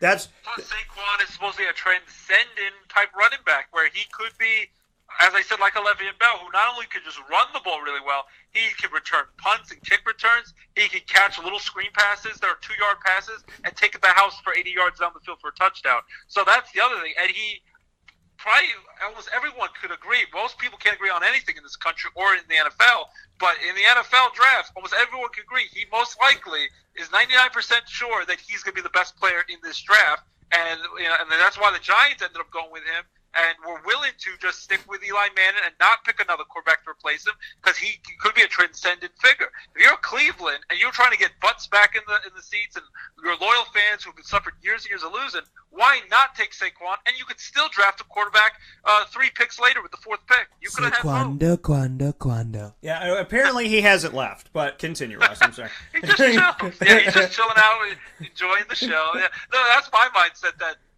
in the end, if Baker Mayfield does great, then fine. But you're not going to know this for a little bit. But I was telling you during the break, I don't think this is going to go anywhere in between. I think it's going to be one of these 2 extremes. He's either going to be really good and the fiery Brett Favre leader that they're hoping for, and their GM, John Dorsey, he invested in. Where supposedly he kept it a secret for 6 weeks. He knew that that's the guy he wanted. And basically no one in the league knew until about basically the day before the draft. People were like, what the heck do you mean that Baker Mayfield's going to be the number 1 pick? People thought, oh, maybe he might be like 11th or 12th pick, and he was going to slip to like Miami or Arizona or teams like that later in the first round. Yeah, I thought that he would go to Miami or Buffalo with 11 and 12. Yeah, and so the idea that he went number 1, and supposedly they kept it secret for 6 weeks, he knew about it. I don't think it's going to be where he's just going to be an in-between quarterback. He's either going to be really good and the Brett Favre fiery leader that they're hoped for and with great play, or he's going to be a train wreck. He'll be a disaster.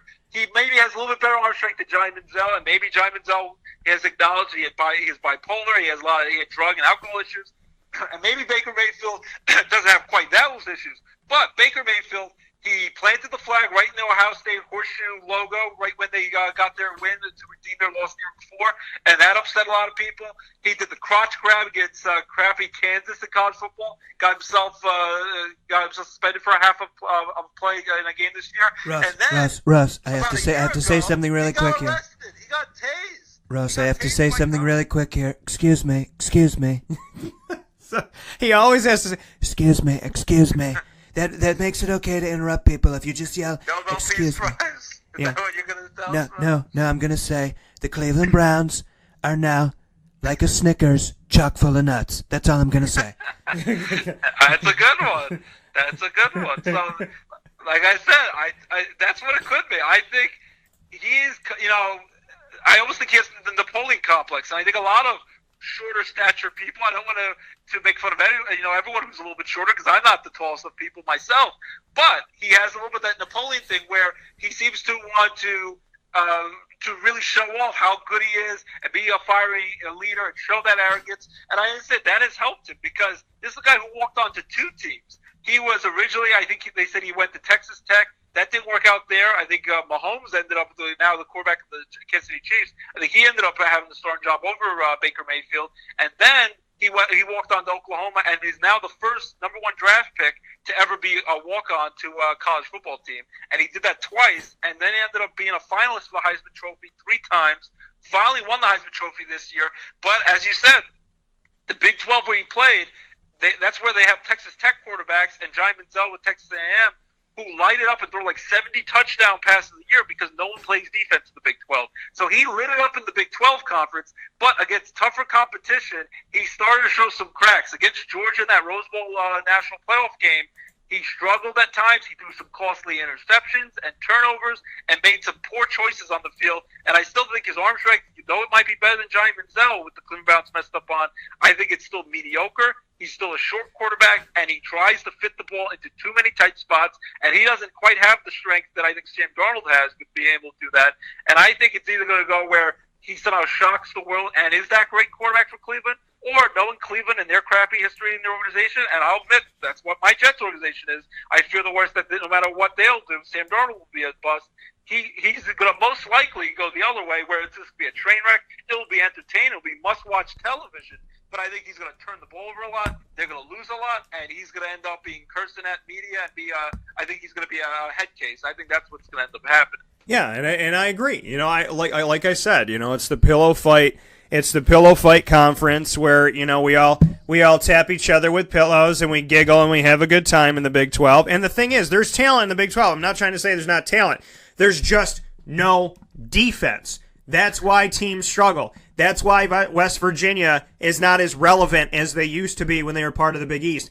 There is no defense. And the thing about Baker Mayfield is, yes, his character comes into question. And no worries, he's only the leader of the team. You're only the quarterback. The arguable on every single of one of the 32 NFL franchises, your quarterback is your leader. Arguably, that is your leader. That is your person. That is your beacon. That is your go-to.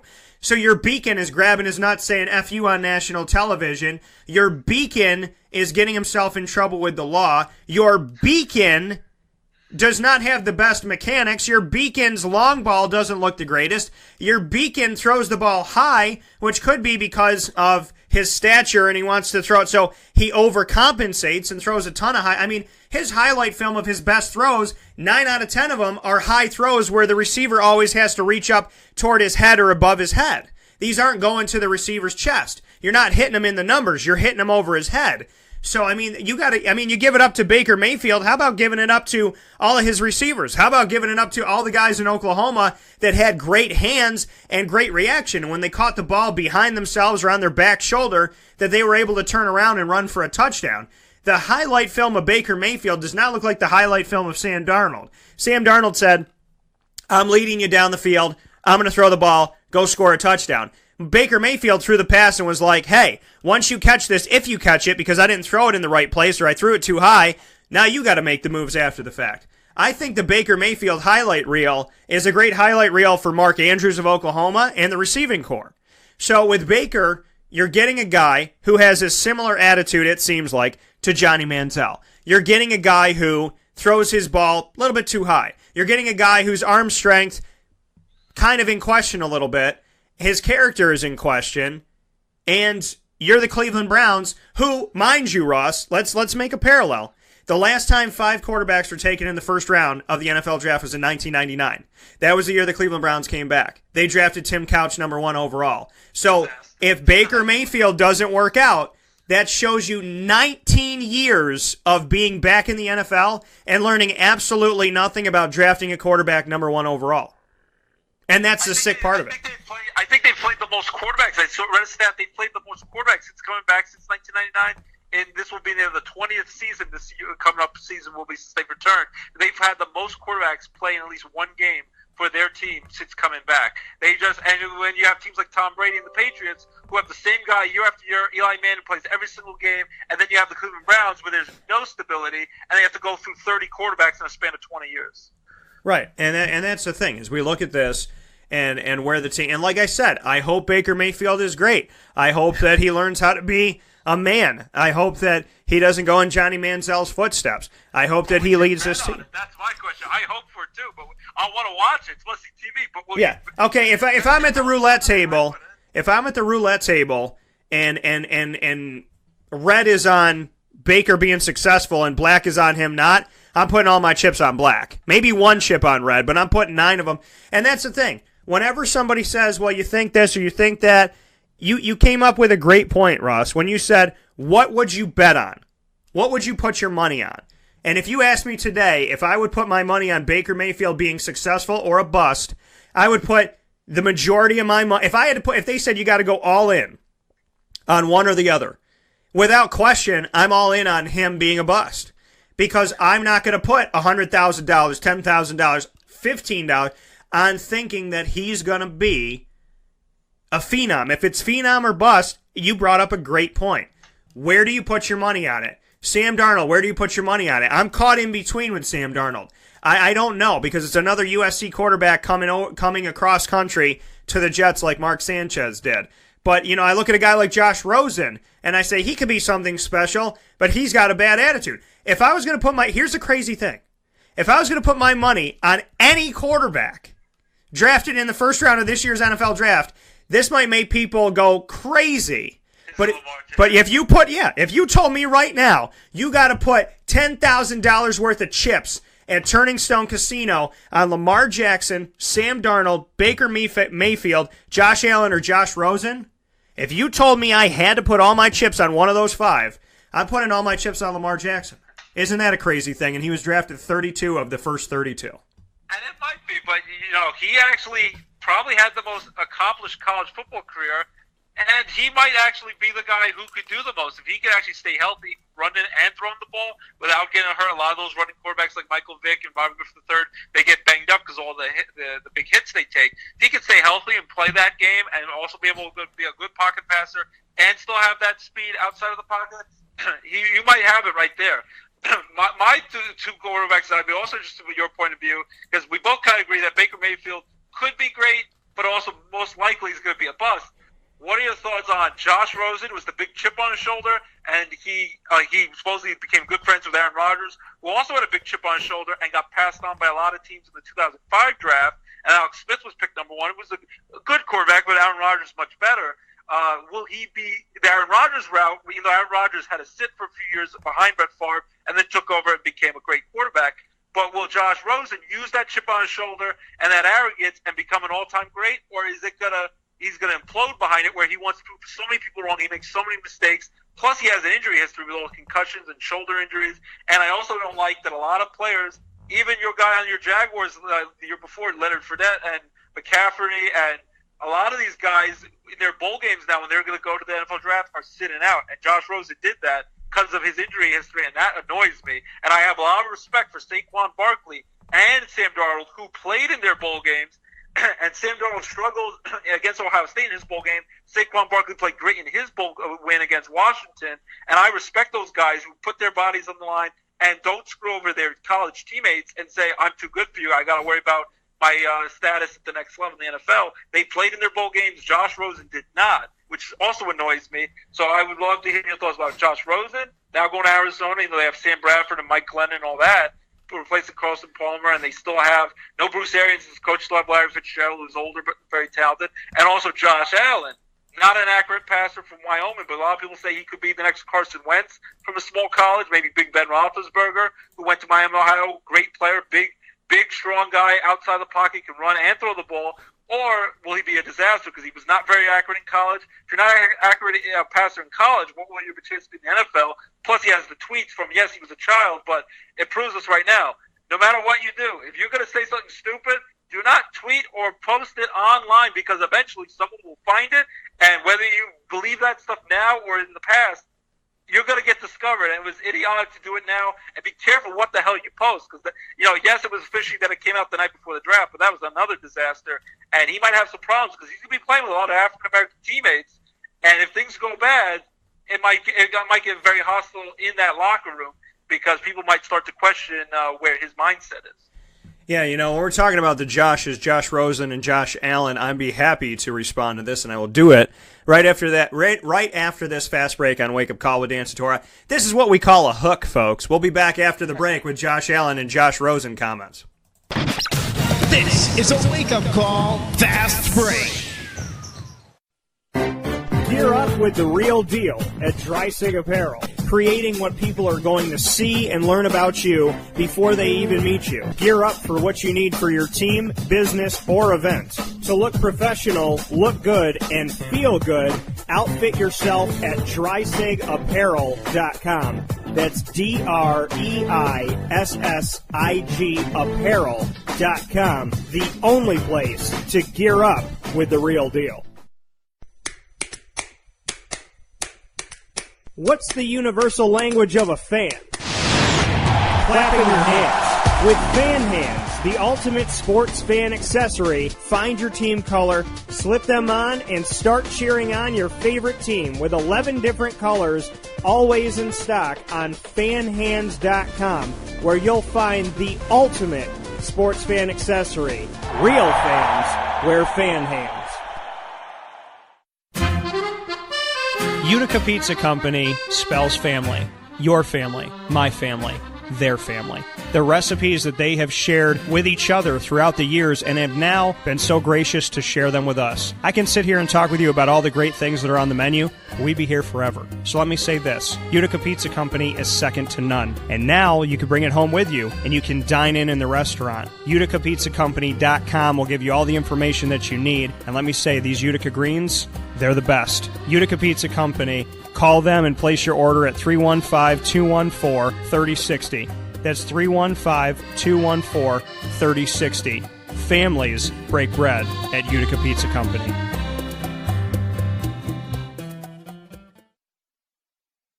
Welcome back here to Wake Up Call with Dan Tortora on WakeUpCallDT.com, your one-stop sports shop, and on MixLR.com/WakeUpCallDT. We are here with Ross Turetsky, sports writer of the Northeast PA area, but a little bit of everything that Ross does. So I want to thank Ross for everything that he does with his broadcast that he has, as well as working with the Times Leader, journalist for the Times Leader, as well as a co-host writer of the K-Man and Roscoe Show, stand-up comedian as well, and an even better person here with me on the line. Before the break, Ross asked me what my thoughts are on Josh Squared, which is Josh Rosen and Josh Allen, and I'm going to start my conversation off with Josh Allen. Okay, first and foremost, I talked about this on the show. You know that I'm a character person. It's all about character, and that's paramount, and that's first and foremost to anything that I have. So we all know how I feel about character. And with that being said, Josh Allen, made some comments as a child, whatever. The thing about social media and about the internet, and I know a lot about the internet because that's how you listen and that's how you connect with the show in so many different areas, 7-10 different areas you can listen to the show. So I know this internet, and I learn every day. I don't know everything. I'm never going to know everything. One thing I do know, though, is that you can't go and say something and say, oh, well, it got erased. Oh, it doesn't exist anymore. You can't tell. And that's the thing about the internet, is that, people want to say, oh, well, it's over, and people don't know. I mean, I posted it, I deleted it. Once you put it in the internet, it's there forever. It's like, think about the mind of a Jewish or Italian mother. Once you say it, she never forgets it. Even if you tell her you're sorry, even if you wrote it down on a piece of paper and you rip up the piece of paper, your Jewish mother, your Italian mother will never forget. Ross can attest to this. I can as well. So, with Josh Allen, first and foremost, he has some answering to do, and he's going to have to do that like an adult. He can't say, hey, guys, I was a young kid, my bad. He can't say that, because that is how he felt. That's obviously how he felt about a certain race of people, and that is what he thought. Those were his feelings, and he took those feelings and put them out there publicly. So he has to move forward from that. With that being said, he has a better arm, in my opinion, than Baker Mayfield. He throws that ball on the money. He made some amazing throws, tight seam throws, seeing a guy open in a split second and zipping the ball in. He did a little Nick Foles thing where they passed the ball. He hiked the ball, and, well, it was a little bit different than a Nick Foles play, but the ball goes over to one of his other teammates, and he runs out and he catches a touchdown pretty much in the exact same spot that Nick Foles did in the end zone against the Patriots. So I think with Josh Allen, and I was telling Ross during the break, Ross said, who would you put your money on? If you had to put your money down right now, who do you feel most confident putting your money on being a successful quarterback in the NFL? Over time, over their history. And I said, number 1, Lamar Jackson. Number 2, Josh Allen. Number 3, Josh Rosen. Number 4, Sam Darnold. Number 5, Baker Mayfield. As of right now, that is where I put them. Now, keep in mind, folks, who think I'm nuts, Dan Marino was drafted at the bottom of the first round back in 1983 when they only had 28 teams picking and not 32. And 28 picks in the first round. He was at the bottom of that. Dan Marino was a Hall of Famer, okay? Well, he never won a Super Bowl, Dan. I don't really care. He was a Hall of Famer. So was Jim Kelly. He didn't win a Super Bowl. So, for me, I look at Josh Allen, and when Buffalo picked him up, I went, holy crap, Buffalo. Cleveland just drafted well for you. They just gave you this little steal. They gave you this guy. And if he can get past this and his team can get past his ignorance of his past, then I think they could be something successful. Now, I'm upset about A.J. Mccarron because A.J. McCarron's been asking for a starting job for 782 years. He got his chance, too. And he raised the guy about to take it. Right, and so now there's this position where, is he ever going to really get the chance? And that's something that frustrates me. But I would like to see A.J. McCarron get this year, let Josh Rosen learn under him, give Josh Rosen a year to be a redshirt NFL player, so to speak, unless the team is struggling a lot with A.J. McCarron, then you make your move, about 5 weeks in, so when things can still be changed. And do you think they almost have a chance to do that? Never mind that they got a guy who they say is a little more of a project because he came from a smaller school. Did they have that luxury with McCarron there? You could give Josh Allen, if you need to, a whole year where he could just learn the system. That they finally broke their streak of not making the playoffs, their futility. It took them 18 years to finally make the playoffs since the 1999 season when they had Doug Flutie and the Flutie Flakes going on. They lost the Music City Miracle with Steve McNair and Kevin Dyson and Jeff Fisher and the Tennessee Titans. That they finally broke that playoff streak, so maybe there'll be a little less pressure on the Buffalo fans, as crazy as passionate as they are, that at least that they finally they tasted a chance to go to the playoffs. They lost to your Jaguars in the first round. That they at least did that, so almost like you're playing with house money, they'll be willing to wait for a Josh Allen, and they might not rush him in right away. Yeah, I don't think they're going to rush him in right away, and I honestly don't. Like I said, unless the sky is falling, but even then, I don't know if they're necessarily going to rush him into anything in this season at this point in time. I will, so like I said, I think he's going to have some time to learn.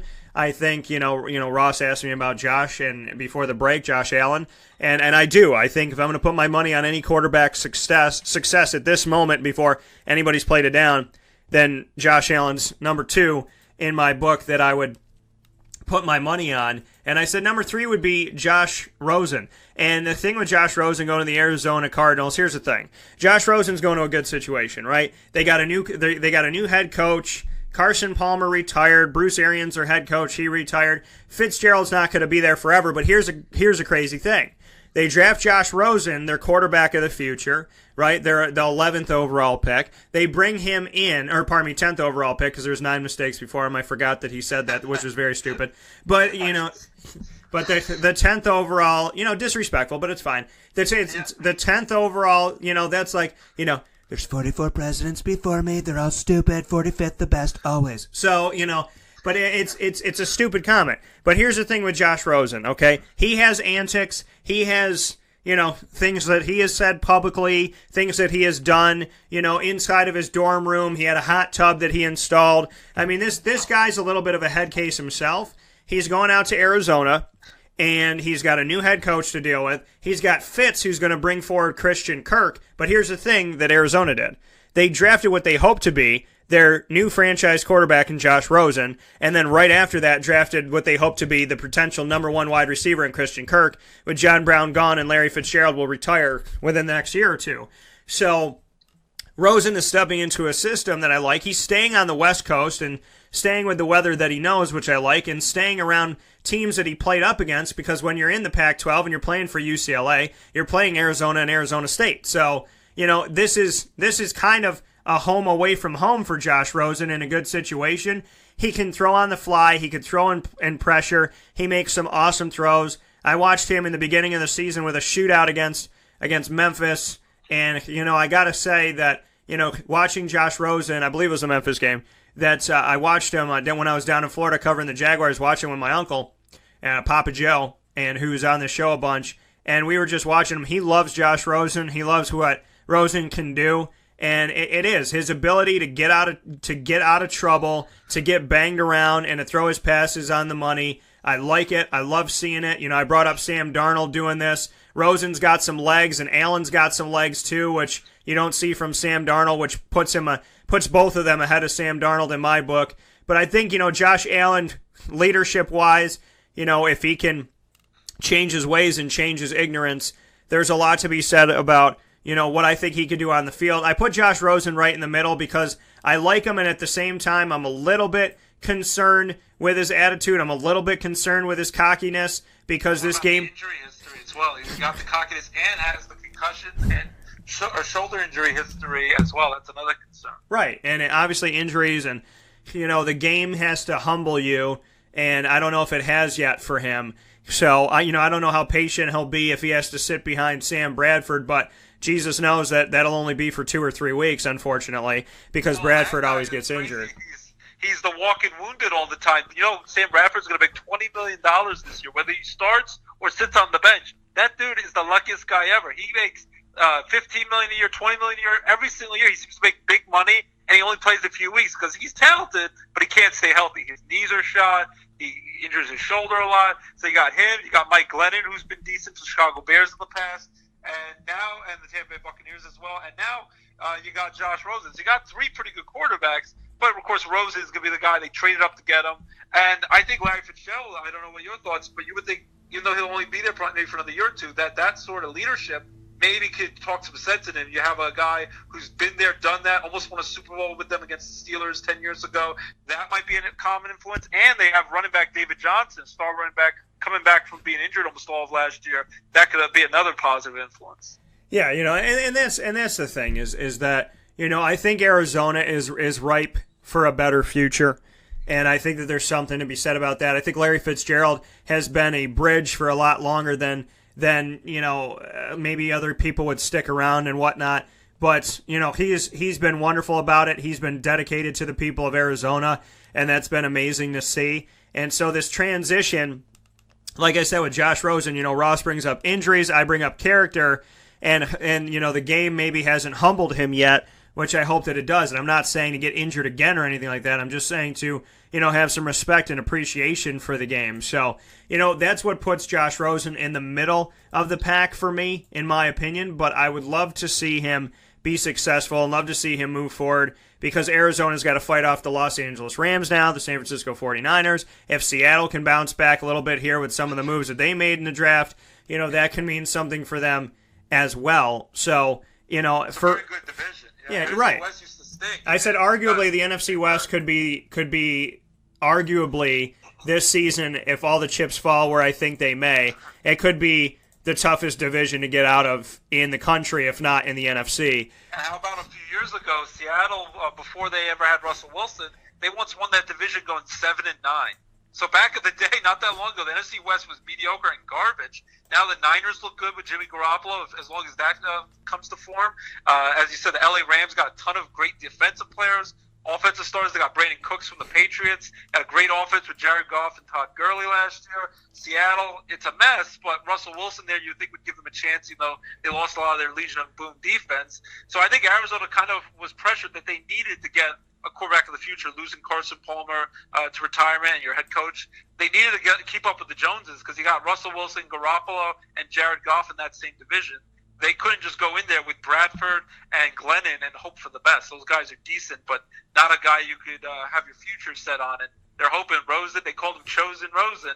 And part of me, I'm a fellow Jewish guy just like him. A lot of people in New York, big Jewish population, wanted him to go to the Jets. I almost wanted him to go to the Jets, but like I said, I will root for the heck for Sam Bradford to be the guy, and I'm hoping that we don't dread that we passed on Josh Rosen. But I know he definitely needs to be humbled a little bit. The other thing I'd ask you is quickly, some people are saying that, do you think it has any influence? I think a lot of these guys, it doesn't necessarily matter where they come from, but they say because he doesn't come from a very humble background, that he has rich parents, and some people question even his head coach at UCLA, Jim Mora, before Chip Kelly took over, does he really love football? That he comes from a very privileged family, never was working hard for money, and some people are saying because it's such a violent game, would he just, if he got injured a lot, would he just step away from the game? Because if he doesn't really love the game, why risk injury when you're set for life? He's going to make a lot of money this way, plus his family, he comes from money. Do you think that hurts him, or do you think it actually sometimes helps when you have players who come from a rough background and have that Cinderella story? And I'm sure you will want to quickly mention before we wrap up today, the Griffin brothers, who are now going to play for Seattle. That amazing story with, Saquon Griffin, who one-handed football player, first ever to get drafted, and the two brothers are going to be reunited now in Seattle after playing at Central Florida. And that amazing story from a humble background like that, and then you get a background where it's more of a privileged background like Josh Rosen, and a lot of people think it just rubs them the wrong way, that he doesn't truly appreciate it. And even his head coach Jim Mora said he needs to be challenged, or he's not going to be actively into the sport of football. And that's a little bit a head scratcher for a guy who supposedly loves the game, but that's a little questionable. Yeah, I think to look at Josh Rosen and the whole, his family has money, this and the other thing. I mean, all that tells you is he doesn't need the hefty contract. He doesn't need football. He doesn't have to have this money. That money also belongs to his parents, and you don't know his situation, and if and if he was, whatever, the trust fund baby growing up, and they said, now you got to make a living and do that. I don't think you can go to, what he is as a quarterback and question his ability as a quarterback or as a leader because his parents are rich. I think that would be a type of prejudice, that in the same respect you would say, well, these people come from a poor upbringing, so all they want is money, and these, I mean, you can argue it either end of the spectrum, these people come from nothing, so we're going to do this. These people come from being rich, so we're going to do this. So, I don't agree with that. I couldn't stand hearing the comments about him being rich and what does that mean about his career and that. He was held against him, though. I think that was one of the things. Besides, they thought he had a little bit of the douchey gene, I guess you would call it, like the Jersey Shore gene about him, where he was real cocky.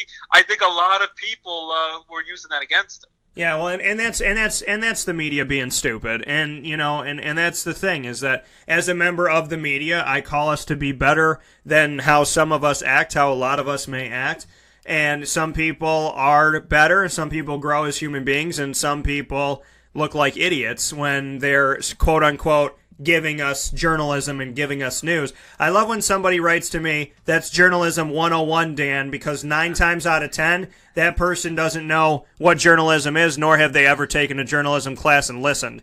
But, when it comes down to it, when we look at the situation with Josh Rosen, like I said, that was just a media BS thing. It's the same thing with Tim Tebow. Oh, he's Tebowing. Oh, he prays to God. Oh, blah, blah. Why does that influence what he does on the field? In the end, he's either going to sink or swim by how he performs, and if he rubs his teammates and people the wrong way on and off the field in the locker room, and if he pisses them off, if he wins, I'm sure that will smooth a lot of things over with his teammates. But if he loses and he pisses his teammates off, I think you're going to have a lot of problems. But if he performs on the field, it shouldn't matter how rich he is or how cocky he is. No, because let me put it to you like this. Let me have some fun with this game, shall we? Let's go down the line here. I won't go all the way back, but let's just go down the line here on some of these quarterbacks that were drafted number 1 overall. Now, Tim Tebow wasn't. Tim Tebow has more playoff wins than Tim Couch, who was drafted number 1 in 1999 by the Cleveland Browns. Tim Tebow has more playoff wins than David Carr, who was drafted in 2002 by the Houston Texans. He has more playoff wins than Jamarcus Russell, who was drafted out of LSU by the Oakland Raiders. It's like, shall we continue and keep going down the line? And you know what? You want to say, well, Tim Tebow didn't lead the team to the Super Bowl. He didn't do this. He didn't do that. They did with Peyton Manning. Well, guess what? Cam Newton hasn't won a Super Bowl. He was number 1 overall. Sam Bradford hasn't won a Super Bowl. He was number 1 overall. Matt Stafford hasn't won a Super Bowl, number 1 overall. Jamarcus Russell, Alex Smith, Carson Palmer, on and on. David Carr, on and on. Tim Couch, on and on. We keep going.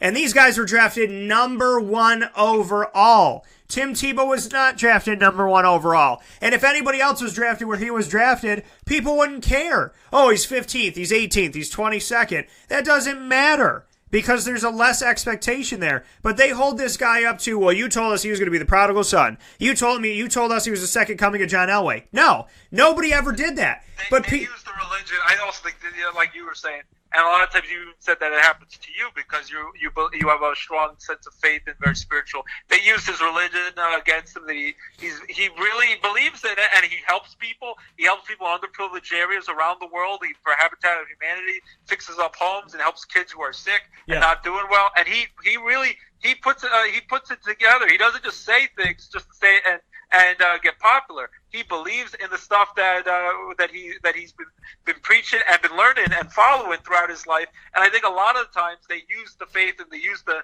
bow and the Tebow and against it, making it seem like, oh, it's the worst thing in the world. And maybe it's not the same, but it could be a similar situation with how cocky a guy is and could he relate to his teammates like a Josh Rosen.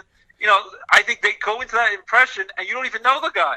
None of us really know what this guy is, besides that he's a talented guy. And a lot of people in the NFL use that against him, and I think a lot of people use that against Tim Tebow, and had preconceived notions before he ever stepped on the field. And you got to just see what he does, and before you hate a guy, at least learn about the guy. Don't just hate the guy going in. Right, and but again, that's the thing, and that's what happened. And with Tim Tebow, and here's the irony about Tim Tebow: the media pushed he's not praying to Jesus. He's not kneeling like we all do in church every Sunday, or, he's kneeling. No, he's Tebowing. And I'll never forget the woman at Jets camp at SUNY Cortland where this one lineman, it was 91 degrees outside. He was sweating and had practiced for like an hour, and he was starting to kneel to take a break because it's hot outside, and the woman next to me had a camera out, and she goes, oh, what? Oh my God, get your camera out. She goes, is he gonna? Oh, he's gonna Tebow. He's Tebowing. Oh my God, he's Tebow. Everybody get it. His teammates are Tebowing, and I was like,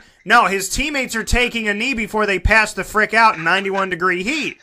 So but that's the thing. They push the narrative of Tim Tebow Tebowing, and it's not about Jesus, and it's a laughingstock, and let's make fun of it. But in the same respect, the same media outlets, the same media people that make fun of him and make his belief in Christ a bad thing, his belief in God a bad thing, those are the exact same people that rush down to see him at a baseball game when a guy passes out next to the field, and Tim Tebow's praying with him, and the guy comes back, and it looks like a miracle. They're the same people that talk about Tim Tebow's book. They're the same people that go to Binghamton to see a team in single A that they never even knew existed.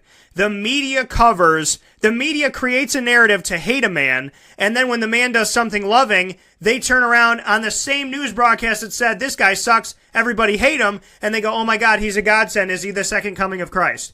But it's like basically they build you up. It's almost like some of the superhero movies we watch, as dorky as that might be. I'll admit, I'm a self-professed dork here. With the Batmans and the Spider-Mans, all the superhero movies, you saw that in a lot of the Spider-Man movies we used to watch, is they build you up that you're this amazing savior, and then the media builds you up to a certain point, and then they build you up so high that all you can do is come crashing down. Because then the narrative comes that, oh, he's a menace to society, he's hurting people. When you saw the Daily Bugle with Spider-Man, as corny as that comparison might be, but in many aspects it's similar, because they build up a Tebow, they build up a player, and then they rip him apart. Josh Rosen, they build up that he's so talented, then he's a rich kid who doesn't know how to relate to people. They brought him down, and he kept slipping in the NFL draft, and he's angry, and he has a chip on his shoulder, and now let's see what he can do about it. But they build you up, the media, just so you can come crashing down. It's hard to always stay number one unless you're Michael Jordan. He's really one of the few people ever who's always stayed on top, and no one's really ever taken shots at. Everyone else, basically, they go after. Right, but the thing is, think about the media and what they do ever since Michael Jordan played basketball. What does the media do? Every single year. Is Kobe Bryant better than Jordan? Is LeBron James better than Jordan? Who's better than Jordan? Is Jordan the best? Think about having to be a person, and every single year, Dan Tortora is the greatest broadcaster of all time. Has he been beaten? Is somebody better than him? Think about every single year waking up, turning on the news, and they're like, who's better than Ross Turetsky? Is Ross Turetsky still the best? Does he still hold it? Or is he not the best anymore? Is there somebody else that takes his place? Is there somebody else that there's a better writer, Ross is the best writer in history, but who's the best writer now? Is it still him? Every year people are challenging your crown, so to speak, every year coming after you, and, I don't think anybody would like to hear that, but they do that to the untouchable Michael Jordan. People have almost completely forgot about Magic Johnson. They've almost completely forgotten about, some of these other guys. I mean, we talk about Michael Jordan we talk about Michael Jordan and Larry Bird and all this stuff, but it's like, what about Wilt Chamberlain? What about Kareem Abdul-Jabbar? What about Robert Parrish? What about, you can go throughout this whole thing and ask these questions about, what about this guy? What about that guy? What about this guy? There are players that changed the what about Julius Erving, for goodness sakes? What about Spud Webb? Jordan's really the only one I can really think in really any sports history where no one questions him, no matter what. And I think Jordan's great. I'm not taking any shots at Jordan. But he was never perfect. He actually lost in the first round twice in his career. LeBron James almost got knocked down in the first round, had to play amazing and win 7 games against the Indiana Pacers to push him to the brink. LeBron James has never lost in the first round of the playoffs, but because he's lost the NBA Finals with some bad teams that he's dragged to the NBA Finals with Cleveland and Miami once in a while, you see like guys like Skip Bayless who rip him apart like he's awful. And I say LeBron James gets sometimes way too much credit. But he's also not awful. Why is he always being compared to Michael Jordan? It's not fair to anyone to have to live up to that, just like it's not fair to any of these quarterbacks to have to live up to, are you going to be the next Peyton Manning or the next Tom Brady? It's very hard to live up to that. How are you going to do that? Because Tom Brady, as great as he is, he's won 5 Super Bowls. He's also lost 3 Super Bowls, and a lot of his Super Bowl wins have been by 3 points or less, or the stupid play when Seattle didn't run the ball at the 1-yard line and they won that one, or when Atlanta blew the massive 28-3 Super Bowl 2 years ago. So Brady, as great as he is, he's lost Super Bowls, and he's won Super Bowl games that he could have easily lost. So he's not perfect. But Joe Montana's 4-0 and perfect, so a lot of people say, oh, he's better. So it's hard. It's hard to really compete with history when those guys are done playing and those guys never lost the championship. Right, and it's also the time period, okay? Basketball, in the past, when Jordan was playing, it wasn't a selfish, self-centered 1-on-5 sport. The Seattle Seahawks played as a team. The Celtics played as a team. The Lakers played as a team. The Bulls played as a team. Yes, there were the Birds and the Abdul-Jabbars and the Magics and the Michael Jordans, but there was also the Scottie Pippens and the Dennis Rodmans and the Luke Longleys and the Hersey Hawkins and the Sean Kemps and the and the Wilt Chamberlains even on some of these teams. And there was, I mean, you look at the Orlando Magic and they had Shaquille O'Neal and Penny, but they also had Dennis Scott. The teams that played up against Michael Jordan and Michael Jordan's team, it was a different NBA.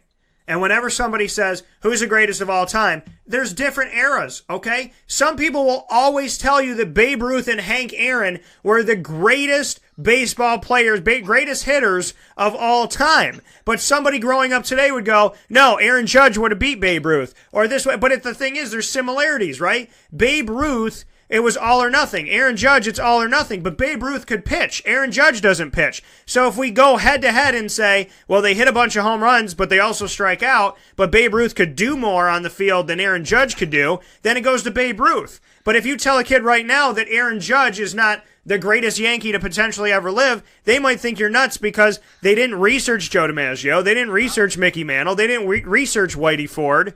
You know, I could tell you Sandy Koufax is the best. Somebody else is going to tell me Nolan Ryan. Somebody else is going to tell me Randy Johnson. I mean, the conversation's going to go on forever. You can't really compare them. It's fun. It's a fun debate on sports shows, and I love to debate about it. But you can't truly know who's better because most of these guys never got to face each other head-to-head. And back when Babe Ruth played, only white people played baseball. That was only the thing they allowed in Major League Baseball. It was not even integrated yet, baseball. So as great as Babe Ruth was, you know, he basically was playing with just white players. And then nowadays, you know, baseball is just, as you said, only home runs or strikeouts. It's a different era. Plus, a lot of people have done steroids in this day and age. When back in Babe Ruth's day, all he would do is eat like 10 hot dogs and drink a whole bunch of beer before a game. So it's just different eras. It's hard to compare the two. Right. If I will say somebody who literally was their greatest degree of difficulty, like Babe Ruth ate and drank everything that was supposed to prevent him from being a good athlete. So he's the one where people can go, well, you're not supposed to drink, and you're not supposed to drink, and you're not supposed to do this and eat this and eat that. But Babe Ruth, and I could always say, well, Mom, Babe Ruth did. So I mean, the fact of the matter is, right? Well, but that's the thing. The thing about Babe Ruth is, what I can say maybe makes him one of the greatest ever is that he did everything to his body you weren't supposed to do, and his brute raw talent still came through. Hank Aaron will always be the home run king to me until somebody breaks it that's not on steroids. So, I mean, that's just how it is. His home run mark of 755 career home runs still should be the record. Barry Bonds breaking that record of 762, it's bogus. Him, McGuire, Sosa, all those guys are cheaters, and whether you put an asterisk behind it, Hank Aaron deserves to be the home run king. But like I said, it's crazy to think about. And in football, they're always comparing players and who's better. They always had comparisons of Peyton Manning versus Tom Brady. Brady had more Super Bowl titles. Manning had better regular season career stats, and people use that against you, just like Dan Marino had a lot of the records but never won a Super Bowl. A lot of people try to compare guys, and it's really hard to do that in this day and age. And in the end, I know everyone loves Super Bowls, and that's the ultimate goal, but it's a team sport. A quarterback, as great as he is, he can help a team win a Super Bowl, and he can definitely hurt them from winning or losing a Super Bowl, but he can't single-handedly win a Super Bowl. Tom Brady has not won 5 Super Bowls by himself, just like Dan Marino did not lose every season without winning a Super Bowl by himself. It takes a team to win or lose. So I think that's the other thing I have a problem with.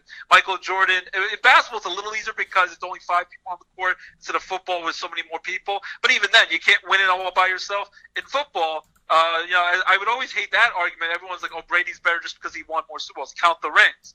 Rings are nice, but again, you cannot just say just because I have more Super Bowls. If that's the case, Robert Horry for basketball, he won like 6 or 7 NBA championships. He was a backup role player who just shot 3-pointers. He won a ton of championships, but he's definitely not the best player ever just because he has a lot of rings. You know, so that's my other issue when you compare players in different eras. Yeah, absolutely. You know, and the thing is, we open up these doorways to plenty more discussions to be had. The final thing that you had brought up, Ross, speaking here with Ross Turetsky on Wake Up Call with Dan Tortora, is that the Griffin brothers are back together again after being together recently here and having been teammates. They are now teammates once again, reunited with the Seattle Seahawks. Shaquille and Shaquem Griffin are back with one another, covering Central Florida, covering Shaquem Griffin recently here. I mean, I saw this man make tackles with one hand, and it was insane. I mean, this guy hits you as hard as anybody.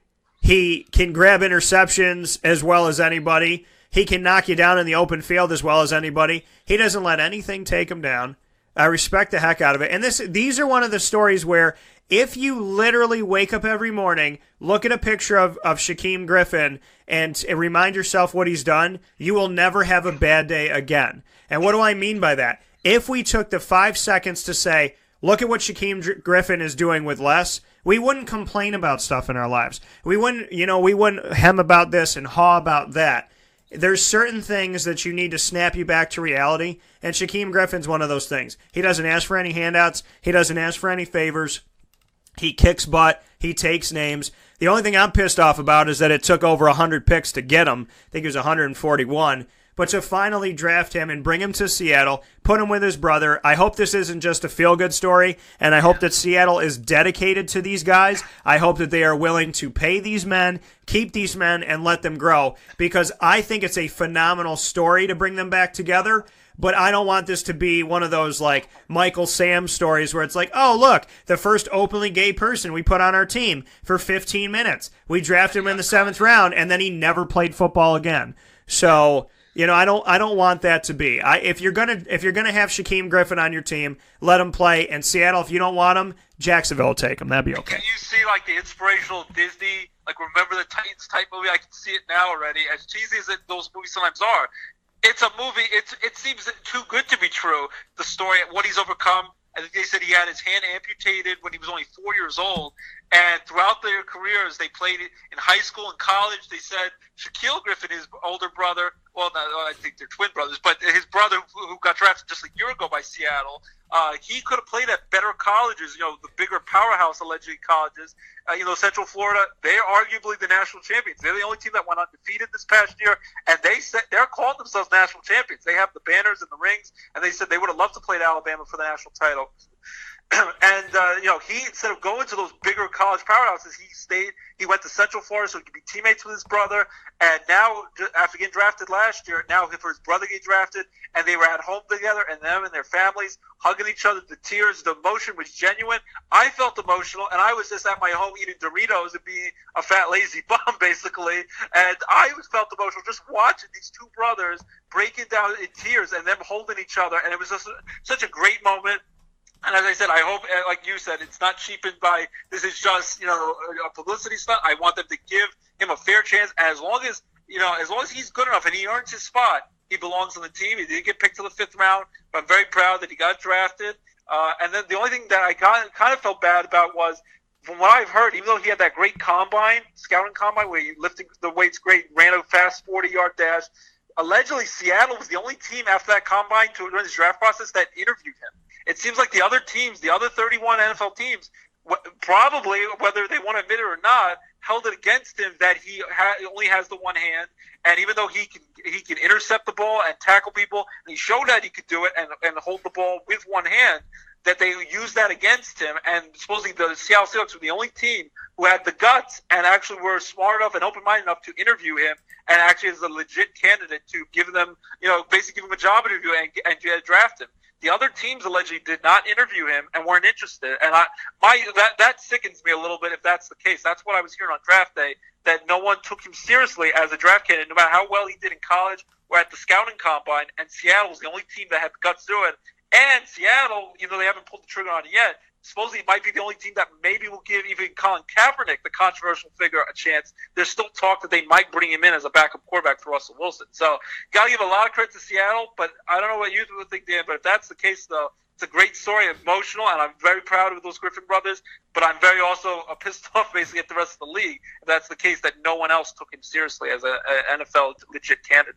Yeah, so like I said, I hope Seattle does right by him, because I know I'm not worried about him going to work. I know he's going to go to work. So keep doing you, Shaquille and Shaquem, and keep making it happen, and keep making Central Florida proud, because they are a pleasure of a team to cover inside of the American Athletic Conference and the Power 6, baby. So with that being said, Ross and I have given you much today. We've opened a lot of doors. We spent a lot of time on the quarterback, so you can be sure that tomorrow with Eric Kroom, former defensive lineman of Syracuse in the NFL, we'll spend some time on the defensive side of the ball. Defensive lineman, how Bradley Chubb fell to Denver, and Denver was smart enough to not draft another quarterback. So we'll move forward from that tomorrow and so much more. And with Ross, as always, brother, I appreciate you, man. Thanks again for having me on. I'll give a quick shout. My wife's right to the Steelers. They drafted, it could be the steal of the draft in the 3rd round. Oklahoma State, he fell in the draft. Mason Rudolph, we're talking about quarterbacks. He might be the heir apparent for Ben Roethlisberger. I know that's a big shoes to fill, but he's a big, strong quarterback, can throw the ball well. Mason Rudolph from Oklahoma State. They even drafted his wide receiver from Oklahoma State, James Washington. Steelers, watch out for that. And the Steelers and Buffalo Bills, another brother story that was heartwarming. First brothers ever to be drafted in the 1st round in the same draft. The 2 brothers for Buffalo and for Pittsburgh, they drafted Virginia Tech, and that was an amazing story that those 2 brothers got drafted by the Steelers and Bills, first brothers ever drafted in the 1st round of that same draft. That was a cool story. I think the Edmonds brothers, and it was pretty cool. They played in college together, and now they're drafted, and hopefully they'll face off against each other head-to-head when Buffalo plays Pittsburgh. So those were other 2 quick shout-outs with and plus Ryan Shazier gave the pick and was able to walk again during the NFL draft. That was another emotional moment that I also took. It was heartwarming to watch that in the NFL draft. But thanks again for having me on. It was a pleasure to talk to you. I could talk to you all day, and I love you, buddy. And keep on doing what you're doing. You're great at what you do, and you're even a better person. Same to you, man. I feel exactly the same way. It's good to have good family, and God gives you your family not just by blood, but by the people that He puts you in front of and that you get to meet. And if you're smart enough to bond with the good people, you're smart enough to extend your family. So I'm happy that I've extended my family, and to you and to Abby and to Lorelei. And please give my niche a very big hug and kiss and tell her I'm going to be seeing her soon. And as always, take care of yourself, which I know you will, and keep being the good person that you are. Thanks again, buddy. Take care. And everyone enjoyed the Avengers, and no spoilers. Thanos demands your silence. That's what they've been saying online. No spoilers. I haven't watched it yet. No spoilers. Enjoy the movie, though.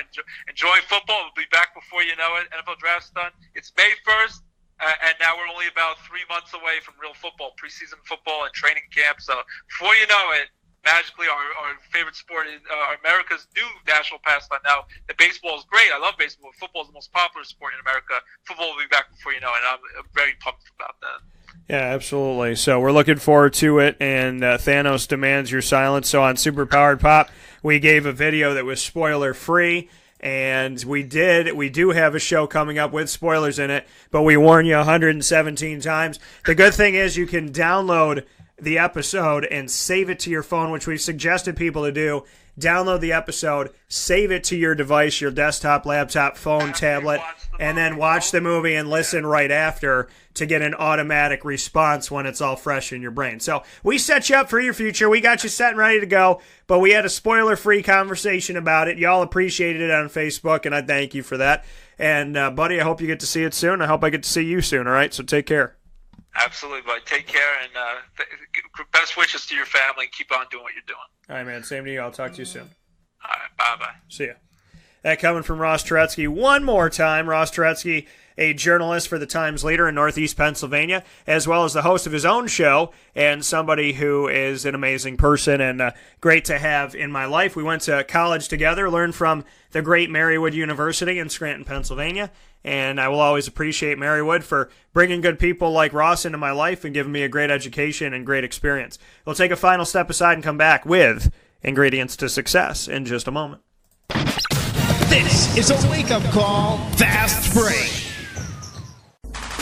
The Wildcat Sports Pub in Camillus, New York is located on 3680 Milton Avenue in the Home Depot Plaza. It is your family-friendly sports bar and restaurant. Folks, some sports bars aren't family-friendly. Some family-friendly restaurants are not sports bars. The Wildcat Sports Pub in Camillus, New York is proud to be both.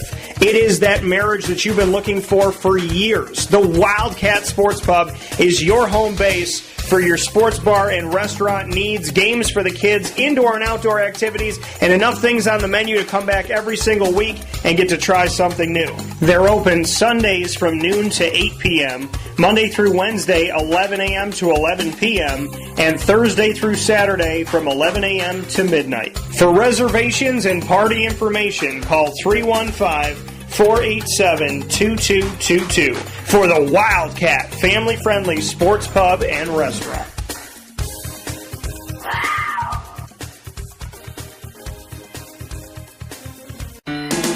Hi, this is Kira from Looking Glass Events, where we're always giving you a reason to celebrate. Whether you have a small business, large business, personal event, or wedding, we are available to plan and coordinate your dream event to life. Every detail, every step, Looking Glass Events is working with you all the way. Call us at 315-702-4653. That's 315-702-4653. Or contact us through our website, lgweddingsandevents.com. Looking Glass Events, giving you a reason to celebrate.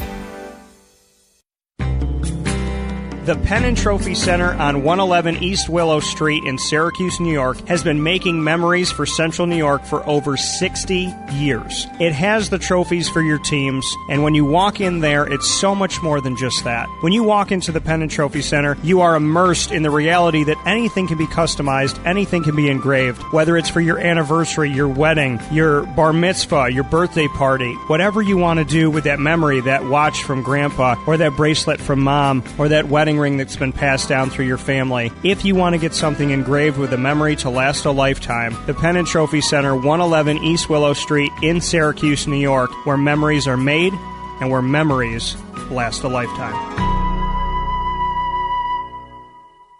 Welcome back here to Wake Up Call with Dan Tortora on wakeupcalldt.com, your one-stop sports shop, and on mixlr.com/wakeupcalldt. If you haven't become a member, it's time to do so is right now by going to mixlr.com/wakeupcalldt and make sure you become a part of the show. Members get emailed every single time the show goes live. So all you got to do is wake up, check your email, click listen, and you're here. And you can also chat with me in the live chat room. We've spoken a lot about the quarterbacks of the draft in today's show with Ross Turetsky, sports writer and a sports broadcaster in northeastern Pennsylvania. Happy to have him on the broadcast. So tomorrow we will branch out into more topics, some of the things we didn't get to today, as well as more from the NFL and the NFL draft. And some surprises could be coming this week. Eric Kroom will be joining me tomorrow, Wednesday, May 2nd. Former Syracuse and NFL defensive lineman will be joining me to give his thoughts on the draft and some of the things that he took away. Stay tuned to Facebook at WakeUpCallDT, Twitter at CallDT, and Instagram at WakeUpCall_DT to get the topics that Eric and I will be discussing on tomorrow's show, and to make sure that you connect with each of those social media outlets. Before we round out today's show, we're going to do what we always do, and that is bring you on a Tuesday to round out the show, the ingredients to success, proudly presented by Utica Pizza Company. And we were speaking on quarterbacks, so I figured I'll stick with that. The ingredients to success for these teams that drafted quarterbacks. Number one, don't expect them to be perfect right away. Number two, and this goes to the team and it goes to the fan base. When you draft a quarterback, especially in the first round, don't expect them to be your savior right away. Don't expect them to win every game. Don't expect them to make every pass. Know that they are going to have a learning curve. Know that they didn't necessarily ask to be. I mean, it's great to be in the position that they're in, but it's a very difficult position to be in. So I ask the fans to have patience. I ask the organizations to have patience. And as we move forward from here, I'm seeing something on Facebook that's ridiculous. Facebook now has a thing on every single post that says, does this post contain hate speech? And if you say yes, then what does that happen? Like, I could go on somebody's Facebook page that I don't like if I was a jerk, which I'm not. But I was like, somebody could do that. Someone could go on like, you could go on your ex-girlfriend's Facebook page, and let's say your ex-girlfriend owns a cupcake business. And it says, does this post contain hate speech? And you could go to her cupcake business and say yes on all of them, and then they could block her cupcake business or take down her cupcake business page or whatever that may. I don't know what they're going to do with it. Facebook just keeps effing up, okay? You're asking us if it's hate speech or not. You're asking us, and you know, we're going to have to change the ingredients to success because Facebook is failing, okay? Facebook is failing, not in bringing us together, not in me promoting my business. Facebook is failing in knowing how to adequately run a good business, okay? I told you that I've had posts taken down because they went against community standards, and they were posts of football teams, Jim Boeheim, and the caption said, "Listen to today's show." And that was considered to go against their community standards. If you tag people that follow your show, then that goes against community standards at times. I was blocked for a day and a half because I was including people in posts about things that I thought they would like to hear because they've listened before or supported the show before they support me. So I was blocked for thanking my supporters and connecting with my supporters. Now that they put on the bottom of every single thing, does this post contain hate speech? And if you click yes or no, it just stays up. So what's Facebook supposed to do? If I'm a racist, I can go on every single web page of the people, or every single Facebook page of the people of the race I don't like, and I can put, yeah, this is all hate speech. If I'm a Republican, I can go on a Democratic page that say this is all hate speech. If I'm a Democrat, I can go on a Republican page say this is all hate speech. You could do it to an ex-girlfriend, an ex-boyfriend. You could do it to a business of your competitor. You know, somebody could come on my thing and say this is all hate speech. How about this, Mark Zuckerberg? Read the damn posts. You can't read everything, but you can. How about this? If somebody says something like I hate this or F this, if somebody's swearing or using abusive language, that gets flagged instead of asking if every post is hate speech. Because all this is going to do is make Facebook worse. People are going to get blocked for doing nothing wrong. People are going to get in trouble for doing nothing wrong. That's what happens with Facebook right now. People don't get in trouble that are supposed to get in trouble necessarily. You get in trouble if you promote your business without paying for it because Facebook wants money. You get in trouble if you put up too many pictures in a small amount of time. You know, Facebook has flagged me for doing too much work on my Facebook page. And then they always quote their community standards. Community standards, which is a crock of BS. What's a community standard? Don't work that hard? What's a community standard? Don't promote your business unless you pay Facebook to do it for you when it works half the time? I'm just interested in what a community standard is. Because the ingredients to success for Mark Zuckerberg and Facebook moving forward is to understand what's what. It's to understand what it is. Hate speech is not that hard to find. Pictures of people with guns or threatening to kill somebody or whatever. Those are not hard to find. There should already be people that's their job in a day-to-day, like a telemarketer thing. It's your job day-to-day to sit at the computer and go through and look for content where people have weapons, content where people are being violent, content where people are being racist and prejudiced and sexist. There's content for that. There's content when you put porn up on Facebook. How can Facebook know, well, this is porn, you can't have it here, but they can't know whether or not somebody's being racist, and they can't know whether or not something's violent? If I'm waving a gun around saying, I'm going to shoot this, that, and the other thing, how does that not get taken down? Was there not a video of a murder that aired on Facebook? And then Facebook didn't take it down. They just said, they gave you a warning that the stuff you're about to watch may be difficult for you to see.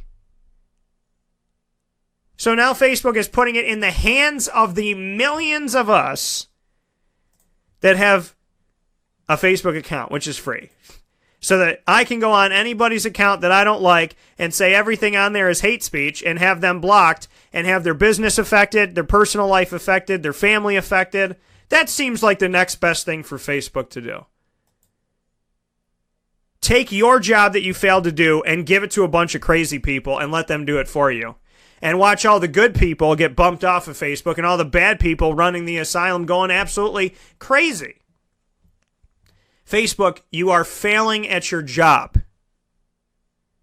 You are supposed to create a platform to bring people together. If I woke up every morning and I asked the 1,300 people on Facebook that liked my page and the 8,000, 5,000, whatever, how many people that we reached this week to tell me what to talk about on my show this week, do you know how crazy that would be? Do you know how ridiculous that would be? If I said, hey, Wake Up Call listeners, I want you to write my show this week. I've given all my control to those people.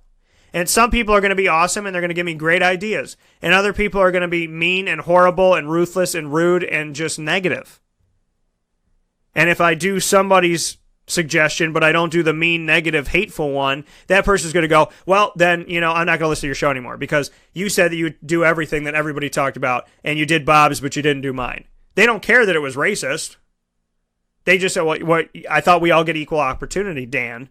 What about equal opportunity, Dan? When you open the floodgates, you can't stop the flood. Anybody who thinks that Mark Zuckerberg won his congressional meeting is an idiot. Because I watched it, and he looked like a buffoon. He looked like an alien from the TV show V or a robot from iRobot more than he looked like a human being. These people need to be put in check.